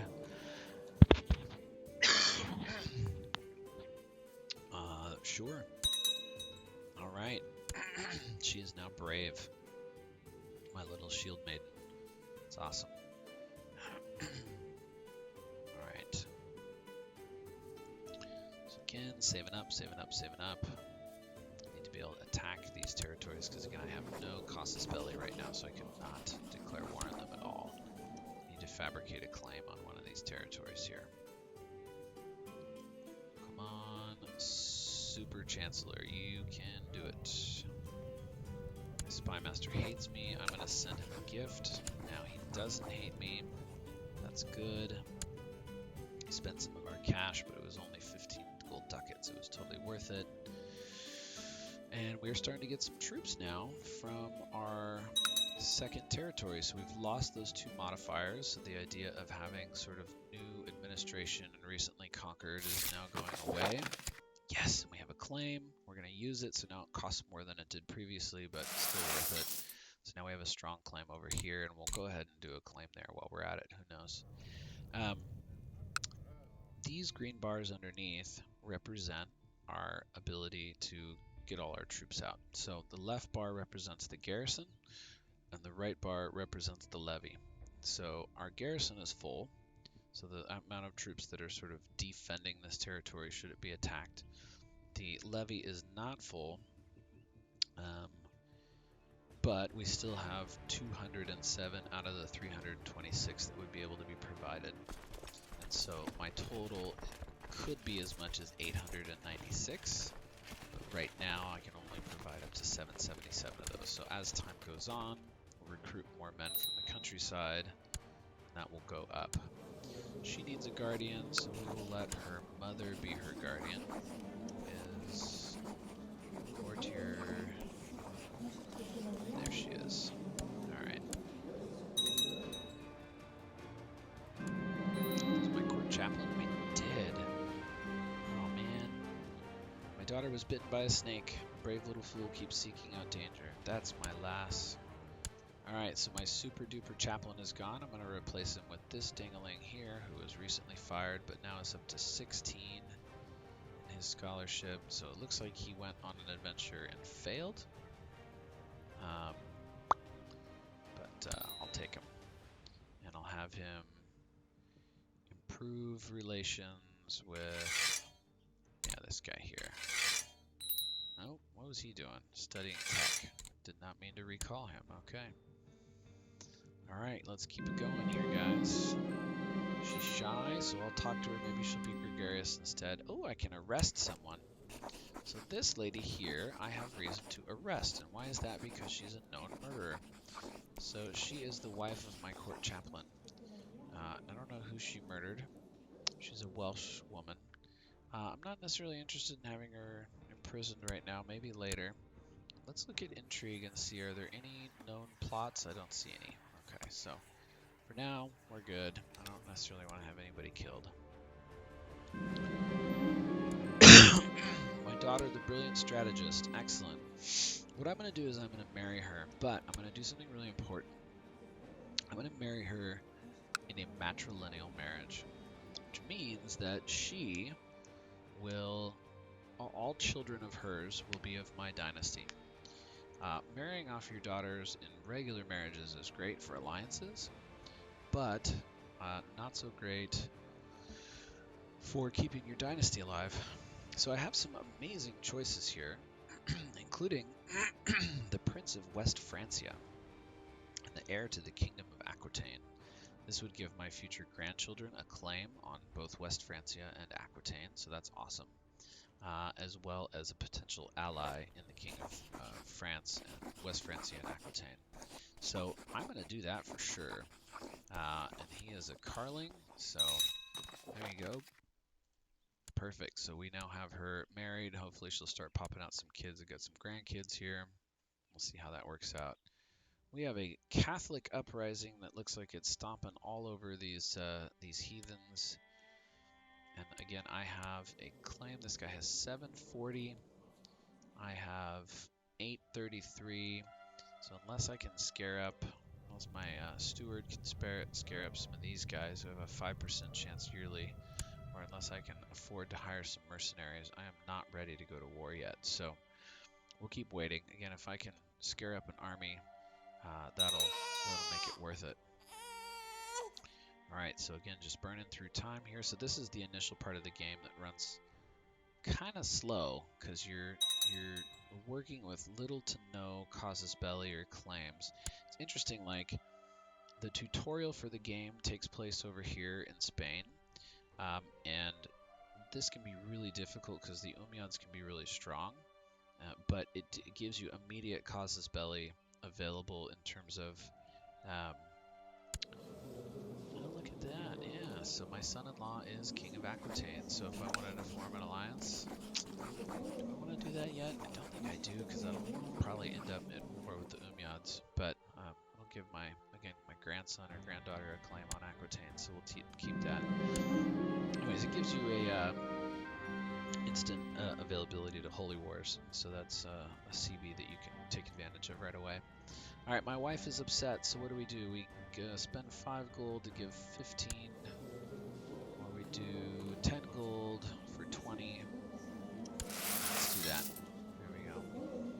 So, perfect. Alright, so she's less upset with me now. And didn't want to share her toys. Let's try and get her to be charitable. Alright, again, get close to 200 gold here. Let's see.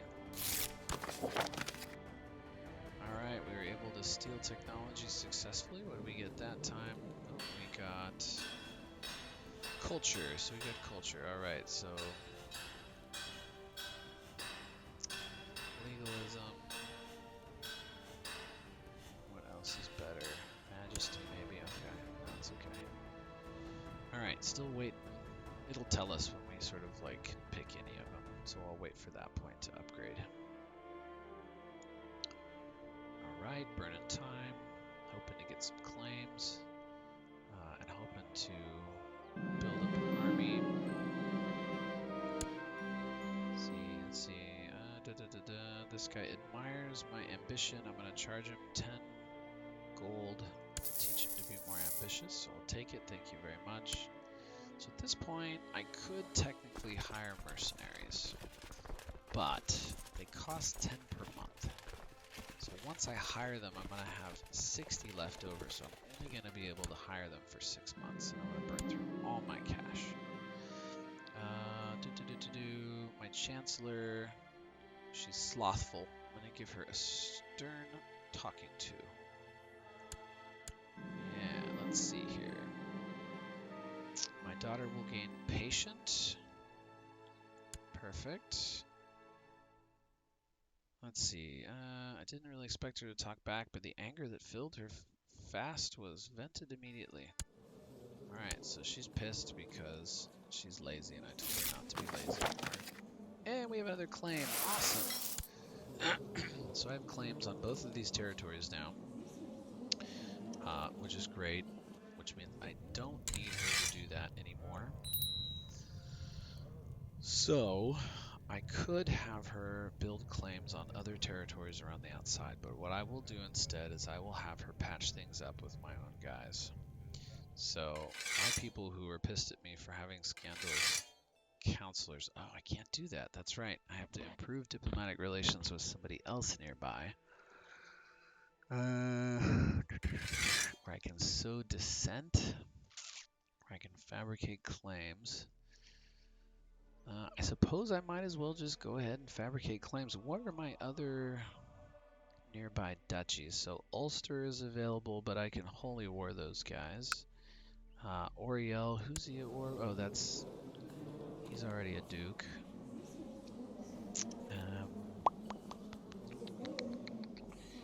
These guys I can holy war, right? Let's see. Yeah, holy war for Ulster. Holy wars are nice because you can get an entire like duchy at a time. So, and of course, I'm not powerful enough for that yet, but Mead. So I guess I can go for Mead. Might as well. Let's go for there. It's right on my borders. All right. So again, just hoping to get this event where we build legend, or alternatively to get enough troops. I got maximum 896 plus another 52 makes 940 something. This guy has 774 or 760, so I would have about 200 more troops than him. That's not great. It's not a great number. It's not a great number. Does he have any allies? He has non-aggression pacts with a bunch of these guys, but no actual alliances as far as I know. Do we do it or do we wait? I mean, I can always buy 6 months worth of, I say let's do it. Let's do it. Let's raise these guys up. Let's bring them all here. What else do I have? Oh, I can raise a tribal army. Okay, so I have over 500 prestige, so let's try where we are right now. Alright, so I'm going to put myself in the middle, and Flan and Diarmiat. And, okay, so here's something that's really important. This thing here. He has a defensive bonus from the hills that are in his province, and we suffer from a river crossing penalty. So, whereas we might have 100 and something more troops than him, we're about to have some serious issues with the terrain. So I'll try to go around and see if I can sucker him into... Yeah, because this then would not have a river crossing penalty and doesn't have the terrain advantage because this is flat terrain. So I've suckered him into attacking me, my territory, and getting out of his like safe home. Then I'm gonna beat him up here because I have a bonus towards flatland. So hopefully I'll be able to do that. So I have a right flank that's super weak. I'm gonna try an auto Irma. It doesn't help at all. All right, so here we go. Let's see what happens. All right. So at least right away, just based on this, it appears that we have an advantage. He has only 2 flanks. He has a single commander. This left flank is about to have, about to have his center flanked on both sides by my 2 flanks. So his left flank is retreated. I'm losing morale fast, but so is he. So even if I go in full retreat, we're still going to win. Yeah, so I've gone to retreat in my center, but both of my flanks are pursuing him. Battle is coming our way. Alright, so he lost 182 men. We only lost 87. So at this point he is in more or less full retreat. And we have enough men to siege down his tribal territory. So he's in a shattered retreat, wandering off to the tip. Now he's just the tip.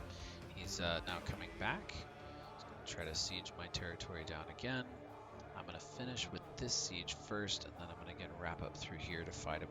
Because I'm going to win either way, but what I don't want is I don't want him to siege my territory down because he might take my kids captive or something horrible like that, my wife. Alright, let's see here. So, my troops are performing with excellence, and my chest is swelling with pride as we keep pressing forward. Suddenly there's a sharp pain in my leg, gritting my teeth, and an enemy shouting, "Stay down, you vile jester." So, what happens? Do I get a swollen ankle and 80% chance of brave? Do I gain craven? Or do I duel the commander myself? So let's talk about duels. Duels are separate from martial score. So when you look at your martial ability, that's one thing. That's your ability to be strategic about armies. But your actual duel ability is underneath here, your personal combat skill. I have a personal combat skill of 16. This guy has a personal combat skill of 46. So my ability to duel him properly is slim to none at this point. So instead, rather than dueling him, what I will do is I will get a swollen ankle and potentially gain brave. Let's see, I did get brave. Swollen ankle isn't that bad. It impacts my personal combat skill, but brave actually added 10, so the -5 plus 10 means overall I gained 5 to my personal combat skill. Brave also gives me 2 to martial, plus 5 to vassal opinion, plus 10% to morale defense, and it's only a negative like 0.25 to health. So overall I think that's the right decision. So again, we're rocking all these troops here, and even though my center retreats, so does his. Battle, we lost 147 troops. We're up to 67%. I can try to enforce demands, but he won't take it at this point. The war is indecisive. Guess what, buddy? It's about to not be very indecisive. We're about to finish sieging down your bishopric here. And once the bishopric is fully sieged, then that's the end of the war. It's the last territory you've got. I barely outnumber him here, so I need to be really careful about not losing any more troops. So even if he gets close to finishing sieging my territory here, I need to stick with it because I only right now have 16 more guys than him. If I were to assault him, for instance, that would be the end of it. So here we are. We finished assaulting his territory. We've taken it. So I'm going to go ahead and enforce my demands. We now have 3 of the 4 territories needed to form the duchy. Alright, so this is one of the interesting things here. When you are in the middle of a war and there are enemy troops in your homeland, if you send your troops home, if you disband your levies, you will only get half of them to go home. Now, we're not at war anymore, but the game doesn't quite realize that. So I just need to unpause and repause again. A day later, now I can send them home and I don't lose half of them. So now they've gone back to their homes, and we've lost, what, 300 troops altogether? But it's a lot less than if I was down to 300 troops total. So, we have a couple notifications. I can still arrest this lady because she's a known murderer, but I'm not interested in that. This guy is pissed because I had his troops raised for too long, so your vassals don't like having their troops. They want them home doing their things. In his case, he wants them defending his bishopric. But this is the other one. A title can be created. So, the Duchy of Connacht.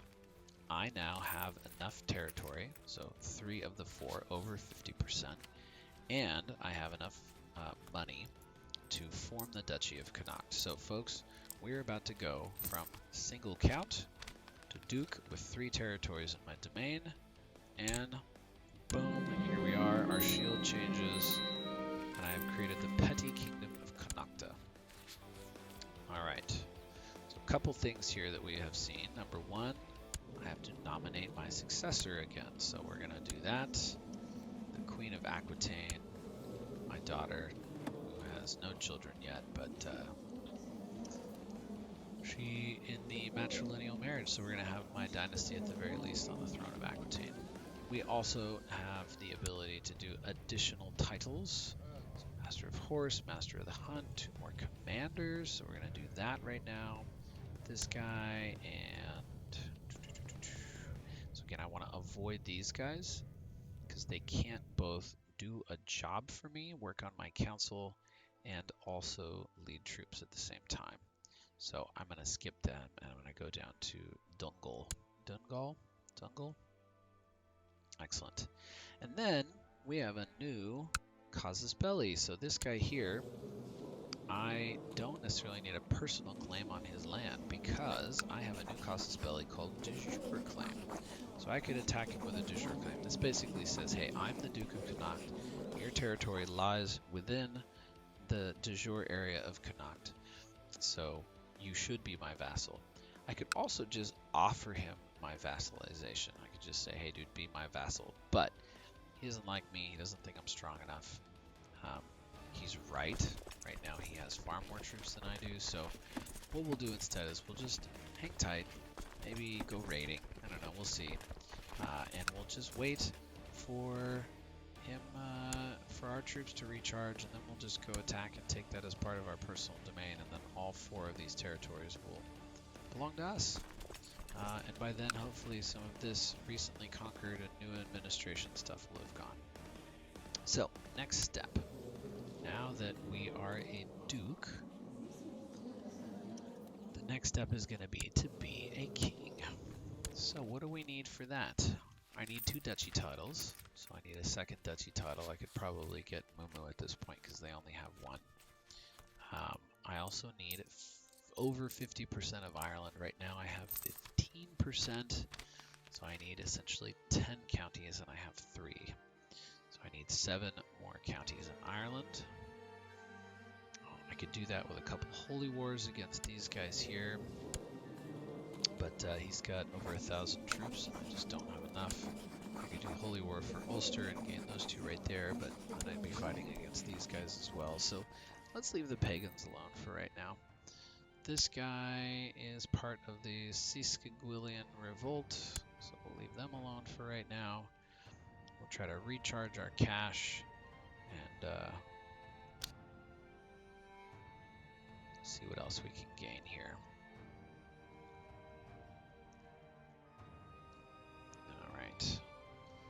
So we're... Oh, her husband was murdered. That's too bad. Interesting. interesting. So let's find another matrilineal marriage. Courtier in West Francia, Courtier in Scotland, Sildara, French Comté, Burgundy, Austria, Gascon. Do we make this marriage based on political stuff? Do we make it based on genetic traits? Is there anybody in here who's a genius, for instance?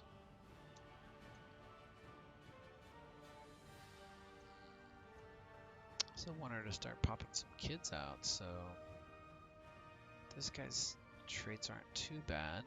He's patient, he's just, he's honest. This guy's beautiful. I get a non-aggression pact with the Duchess of Burgundy. He's zealous. Yeah, so this is inheritable if you get that. That's awesome. Now let's do this. Is her bastard brother or something like that? Too bad her brother got murdered. Her first husband got murdered. Yeah, it makes sense though that West Francia would do that. Had his brother murdered. Alright, well, too bad. So does my wife still have a claim on Petty Kingdom of Mumu? Yeah, she does. And I could claim this land here for one of my guys. So this is interesting. You can press the claims of people in your court, but unless they are also landed, it doesn't help you at all. So if I fight this war and I win, all that happens is that this dude, my court chaplain, then becomes Count of Osirish. He doesn't become my vassal, it doesn't get added to my realm, it just becomes this whole separate, like, independent thing, which sucks. Alright, so, the other side of this is that this guy, who's chancellor for this dingaling, has now forged a claim on... what?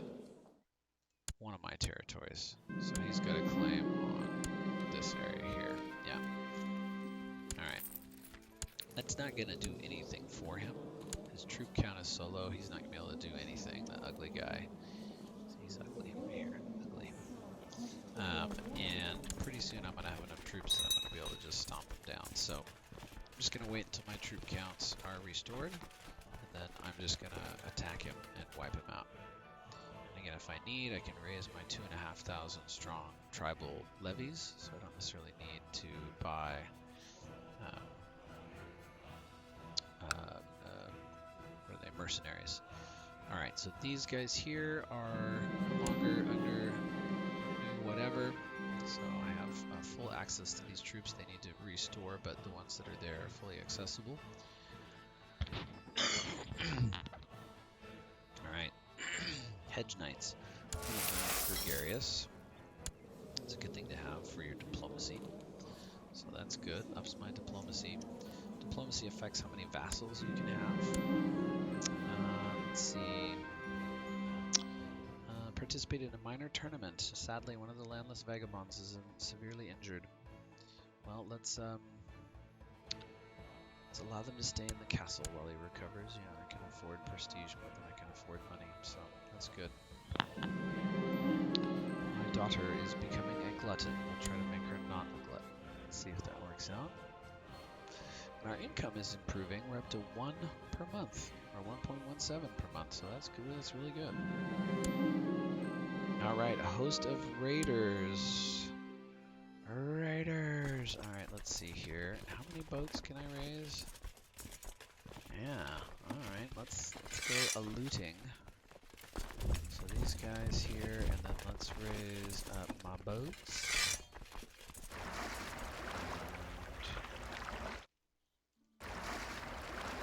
And these guys here, so we can afford to have about 1,200. Make some money. Alright, so loot, join together. User, loot as well, and user, loot as well. So we're gonna go a raiding. Shoot, I got too many guys. That is a huge bummer.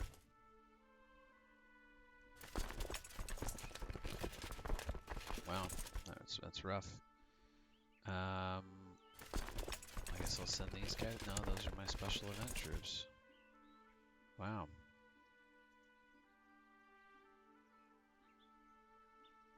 Is that right? No, that can't be right.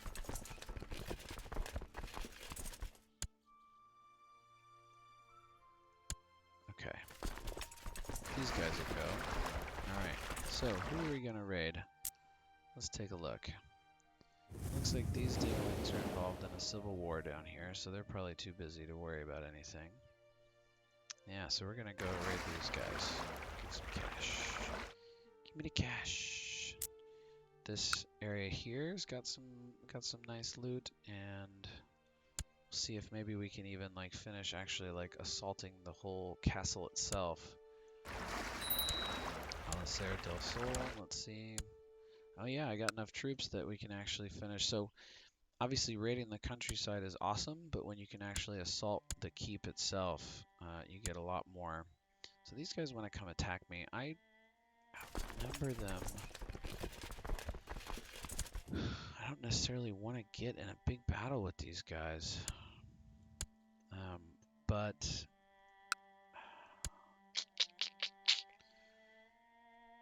okay, so Constance actually has a minus to defense. But he does get damage and morale damage increase, so I think we'll leave him there. This battle? We are. So battles are complex. I don't pretend to really understand battles. I know there are different tactics that different types of troops do. Alright, so let's see if my center collapses, but they did too. So I lost 158, they lost 285. Oh, but see, now we can't. We don't have enough troops anymore to actually like assault his full keep. So now we're just back to only raiding the countryside. That's a bummer. We'll just keep moving along. Oh, this one we can. You want a nickname? Let's name you the Loyal. Perfect. My daughter and heir is now named the Loyal. Okay, so these guys, we lost some of those dudes. I don't know what happened to them, but still we have enough that we can hopefully go actually. So those who love get love in return. Great. Actually raid the castle itself. This is where we get like captives and artifacts and all that kind of stuff. We have an open commander slot. I will give it to the bishop. Alright, so I got 13. I actually got 34.87. Got some piety. So these guys are already like well on their way to being full. We're at 64 right now. That is the most that I can do here based on this troop count. So is what it is. All right, what about here? Is that we can do? All right, let's siege this one down. Don't you come attack me? Don't even think about it. Nah, he's coming. Oh Lord, he coming. All right, we're gonna head instead. We could go back to Mallorca. Man, these guys look ripe for the picking. How about the Christian now? Well, if we're gonna role play it, let's keep it with raiding Muslims. Did I get any captives from that raid? I did not. Okay. Let's see what we get here. Oh yeah, this will do. What do I got? Another commander? No. Regent. So. Again, regent should be somebody that likes you and somebody with a decent bishop or a stewardship. So I'm going to take my bishop here. He'll be my regent. Alright, my other daughter is now a gay detached priest. Question is, do we marry her off for the alliance or to get more people in my family? I would like more people in the family plus an alliance. So I'm going to marry off to this Scottish kid. Like Prince of Scotland or something. Okay, and then their descendants will be of my dynasty, so that's good. Alright, so he's only got 400. So we'll be able to assault or siege this down, no problem. And he hasn't brought any troops out yet because he appears to be an independent count. So we got another 26 out of there. So we are all the way full. Great. Let's head home, everybody. 30 more. Then depending on what happens, I can either go again if I have enough time, or ta-da! Let's see here. Yeah, let's go ahead and send these guys home. Alright, cool. My troop count's at 1,069 out of 1,600. Let's let our recharge rates get all the way up to 1,600, shall we? My goodness. Nobody will be able to stand in our way. Who can get married? These dinglings can get married. Yes, please. Oh, he's sick. Not too sick.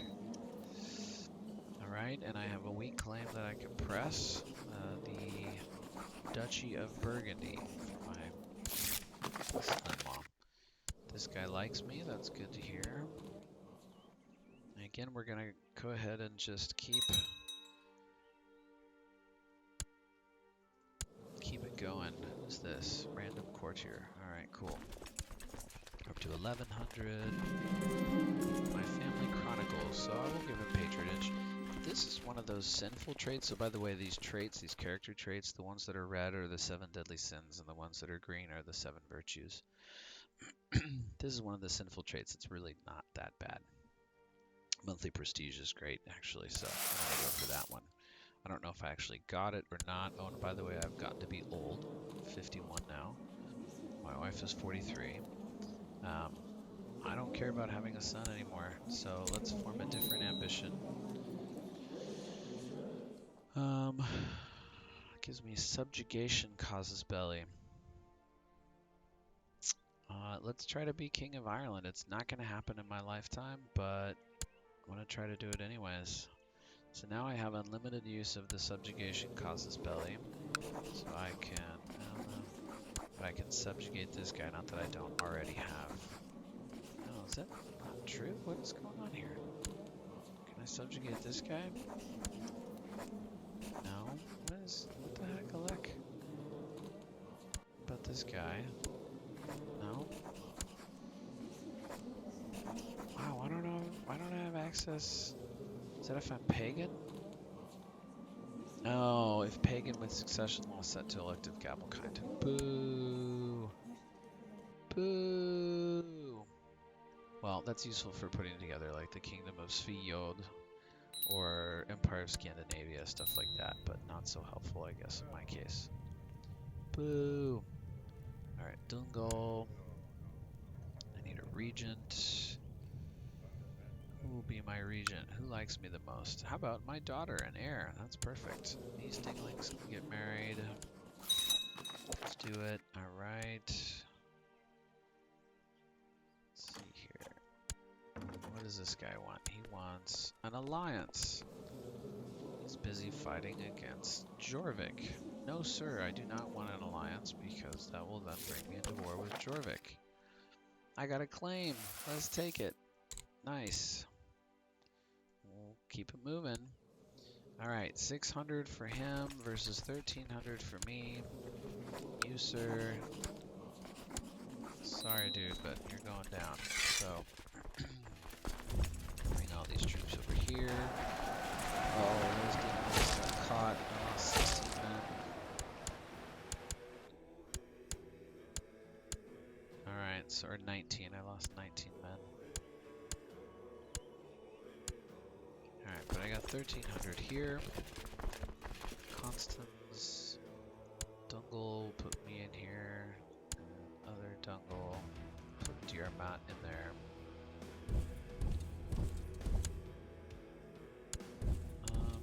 Let's see here. Do I just want to assault this down? It's going to take a lot of losses, but he only has the one territory. I have a granddaughter. How lovely. Why can't I have any stinking boys, man? No sons, no grandsons.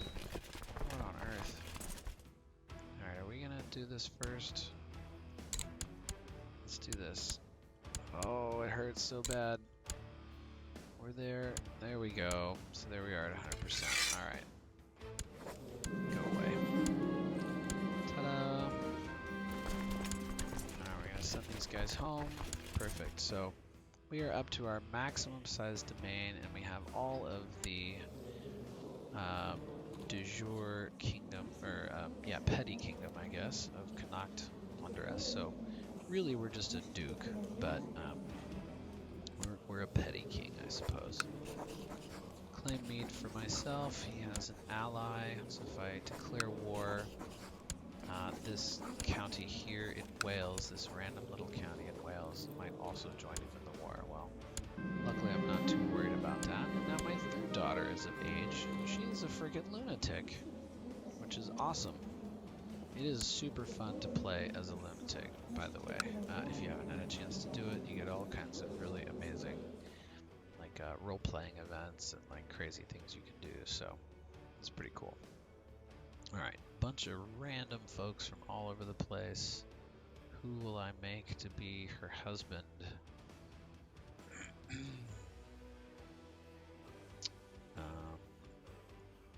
My random high stewardship courtier? God, he would be a great steward. In fact, yes, let's do that. And I will get myself a new steward. 16. Heck yeah, man. Let's do that. What else do I have? Do I have a better? No, he's pretty good. And everybody likes me again. Cool. They don't seem to mind my female heir, so that's good. When I can up my tribal organization, let's do that. Enables low centralization and revocation of titles allowed. Cool. So we're gonna do that. And boom. So now I have low centralization. So people are low tribal organization. But now I can revoke titles from other people. So that's kind of cool. Alright, so these guys are revolting. Ha ha ha. Who are they revolting against? Jorvik. So Jorvik, who owns all this territory around me here, and who has, wow, only 600? And, God, that guy sucks.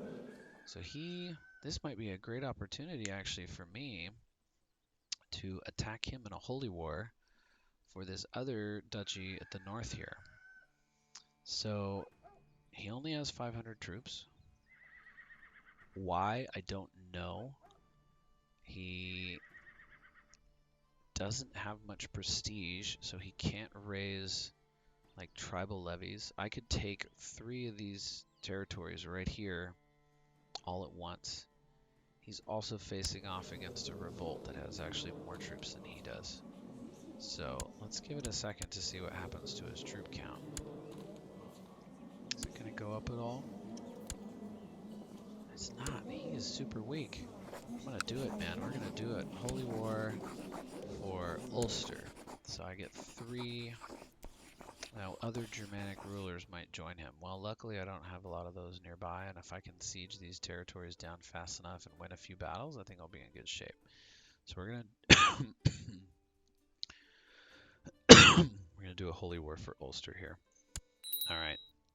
So I am going to raise my troops,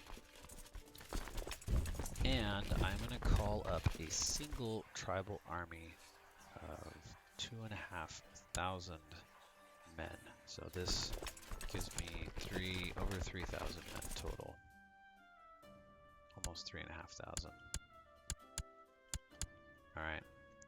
And I am going to go with the army, and we are going to siege these territories down. And then whatever happens later, we'll figure it out. But got enough troops, hopefully we'll be able to do this. So he's got 400, we have 3,000. I could rush it, but I don't really want to. So this war may take a little bit longer, but we're just going to see. Alright, so he's got 600 men on their way up here. Hopefully they're not on their way to me. What's his strength? 1,500. So he used something to raise... Oh, his vassal troops has gone up. So he has some vassal troops, but he still has half as many troops available as I do. So can I kill him off here? Let's let him fight his revolt. And then we'll see where we go from there. He's not attacking me. Not yet. He's moving south. He's probably going to get these guys back. So for right now, I'm going to take as much territory from him as I can. And then when we're ready to actually fight, we'll actually fight. So do I want to fight these guys in the hills, or do I want to wait for them to go? We'll wait for them to go. So again, getting 3 out of 4 of what's needed to form the second duchy right away would be awesome, because then I'll be able to actually form the duchy. And then we're that much closer to the actual kingdom. So let's see here, we got that one, we're at 11%. He's got 1,200 guys down there. Let's see where he's at strength-wise. Again, about 1,500 in terms of his troops. He doesn't appear to be dealing with me at all. He's more focused on this revolt. Once the revolt is over, my guess is that then he'll focus on me. So notice what he's doing. He's not actually attacking the Jorvik revolt and trying to get this territory back. He realizes just as well as I do that all that's needed to win a war against a single county enemy is to siege every one of their holdings in that county. So he's already at least 50% war score. If he takes this temple right here, that's all he's going to need. So that war is probably about to be over. I am now known as the monk. Well, I don't know how I got that name, but there you have it. So that's all siege down. Is there any other territory that he's got? Chiefdom of Desmond. I think that should do it. That war should be over shortly. And so, yep, there it is. So now he's only at war with me. Let's see, there is a English Liberation Revolt. How much do these guys have? They have 4,000 troops. So there definitely is another war that he has to worry about, and that he's probably going to lose. So the question is he going to focus on me, or is he going to focus on the English? It looks like he's coming up here. Who are these guys? Dubliner army. Or, Suthriyar. Suthriyar? Okay, so I don't know who they're at war with. Looks like they're at war with Mead. But they're not at war with us. So, right now we're in good shape. So these guys are probably going to come over here and try to siege some of these territories back, would be my guess. Yeah, so what we're going to do is we're going to meet them in battle. Oh, snap. So they get a terrain bonus, but let's not give them the river bonus if we can help it. So we have troops 2 to 1. Alright, another opportunity for a duel. So again, my duel score is 11, because I'm old.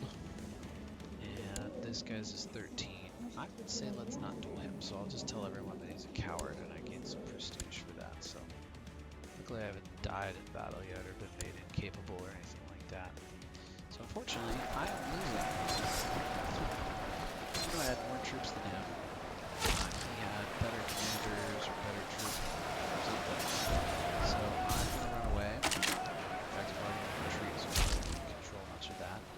And we are going to use our prestige to raise up more armies. So I lost 800. These guys are on their way back. We are going to raise up some more tribal armies. So I got another 2,500 troops there. And who is left? Oh, I have too many courtiers in court. So I'm going to ask some of them to leave, because they're costing money. This guy, are you doing anything for me? You're not, so I'm going to ask you to leave court.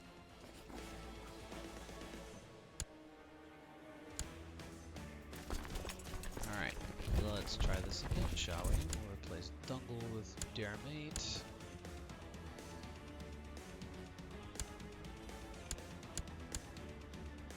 Now we're movement locked into the river crossing. I only have enough troop numbers that, even though our commanders or troop composition or whatever else aren't the best, we're still going to win. Siege that one back. My mother-in-law died.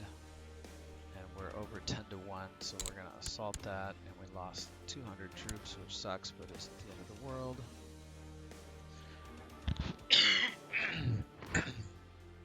So now the question is, what do we do while we wait? So we have occupied all the territory that we are aiming for. And as time goes on, we'll continue to sort of have more of that territory. I can make that go faster by potentially coming down here and sieging his other territory in Ireland. We're going to do that. Obviously, if we see a force coming in, we'll turn around and head back. So kill these 54 guys off. Alright, while riding ahead with your personal guard, you suddenly found yourselves isolated and surrounded by enemy soldiers. Violent melee ensued, but you gave a good account of yourself and managed to return to the main body of your army in time to lead it to victory. 100 prestige. Killed those 4 guys off. 100 guys dead. 186 guys dead. We're at 36% more score now. 197. Yeah, because they recently both just fought over this territory. And it looks like we've got this kid we've taken out of hiding. So I am going to put him in house arrest. There we go. I have 700, so I'm not going to assault that. We're just going to slowly whittle that one down on its own. Small army of warriors. Awesome. Another 1,000 men. We'll take them.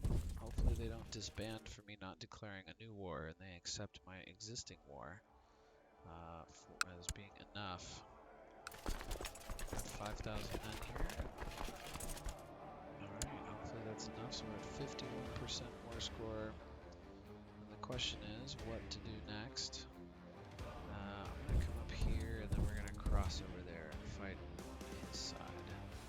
Head over the Irish Sea. Because, you know, of course, guys can just walk across between Ireland and Scotland. No big deal. It's an island, precious. Alright, so Cumberland is now under siege. We've occupied all of his Irish holdings, and now we're starting to do the ones in Northern England. His troop count is still at about 1,500, 1,600 or so. So as long as none of the other sort of pagan, you know, local kings and lords and stuff get involved, we should be just fine. Alright, I lose the trade honest because the truth can hurt, but really it's just because the game can't handle too many of those trades at once. And what else? Okay, we've got that one. We're at 78% more score. Bishops are pissed at me on -15, -16 because I've had their troops for too long. This has been, what, a couple years at this point, I think. Okay, 92%. We're getting there. What if he'll take 92? Take 92? The war is indecisive, he says. Well, not really. I seem to be deciding it pretty hard for you right now, pal. So, I don't know what to tell you other than give up. And I have tech, so that means that we have enough technical points that I can invest in any of these. So military organization ups morale of armies. Siege equipment makes our sieges faster. Melee techniques, skirmish, cavalry, infantry. At this point, I will probably go with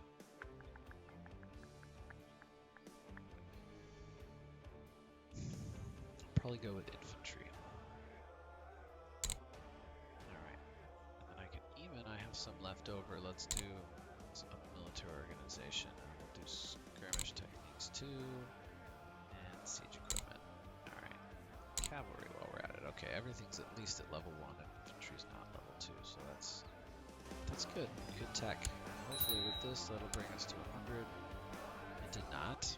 Okay, evidently my spy master can't get anything from them anymore, so we're going to put it back in Wessex. Take 99? Nope, still won't take 99. How about 100? Bam. We just gained 3 new counties. What else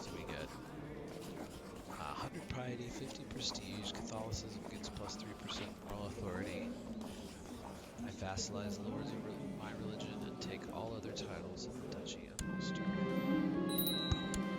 That is super cool. So, 3 counties at once.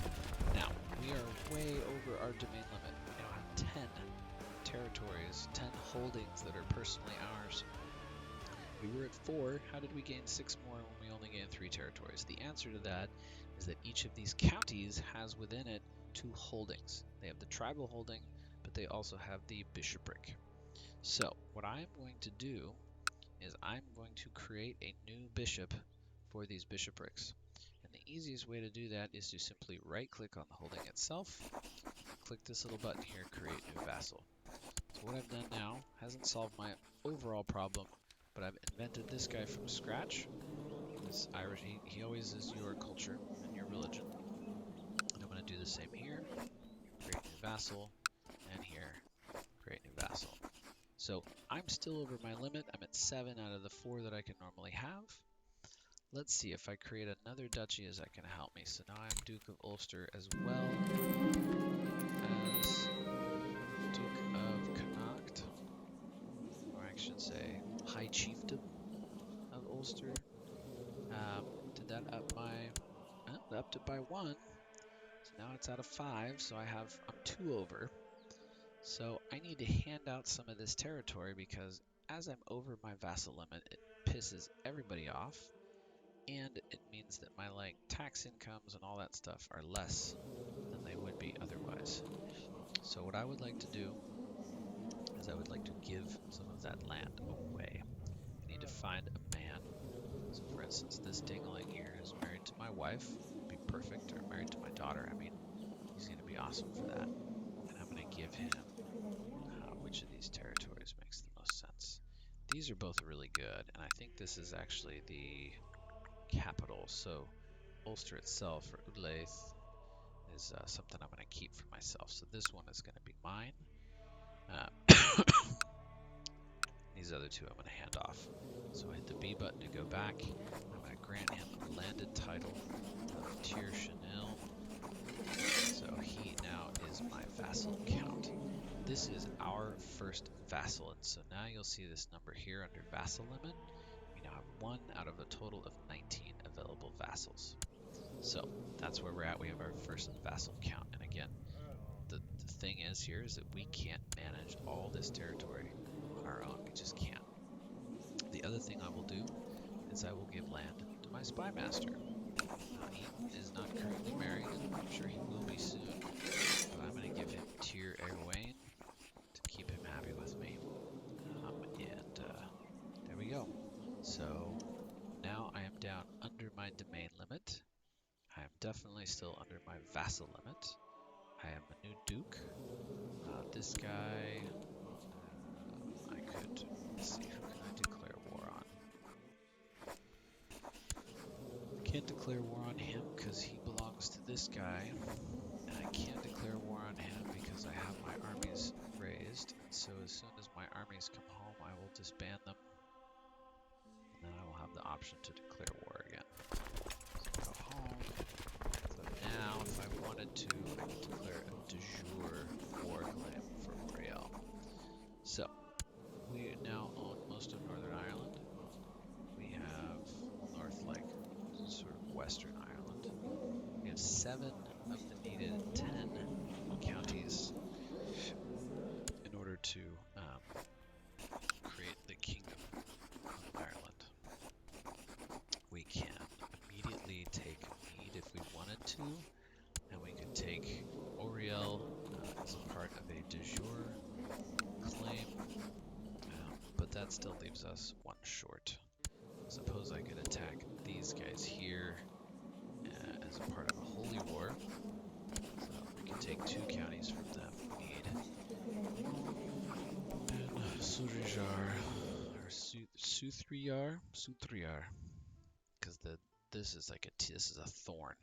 So TH, Suthri, and then the J I think is the G is, so Suthrijar, I'm not sure. Somebody help me with that, I don't know. So we're super duper duper close to being able to be king of Ireland. We need 3 territories. I have at least 2 casus belli right now for claims inside. I have a couple weak claims. I can do King of Scotland for my son-in-law. Not going to do that. I can do another weak claim for the Duchy of Burgundy against the King of France, but he'd whoop me. The thing about these tribal armies that you can raise using your intrigue menu here is that they're just light infantry, which means they're relatively weak. They get kind of worked over pretty badly. Alright, these kids here that I picked up, I can either hold on to them and try to raise them as like good Catholics, or I can ransom them back. This kid is old, so there's pretty much no chance of me converting him and turning him into a Catholic, so I'm going to ransom him for 26 gold. And then once that's done, let's see, do I want to keep this kid in house arrest? He really doesn't like me. Yeah, so I'm gonna hang tight. Let's see here. Anybody? I can't take a. Okay. There we go. So that is actually going to be it for tonight. It's late and I have to work in the morning. So it's been wonderful to have everybody tune in. I hope that this has been a fun tutorial for you to get to know a little bit more about this game. This has been Efren and signing off. Thanks.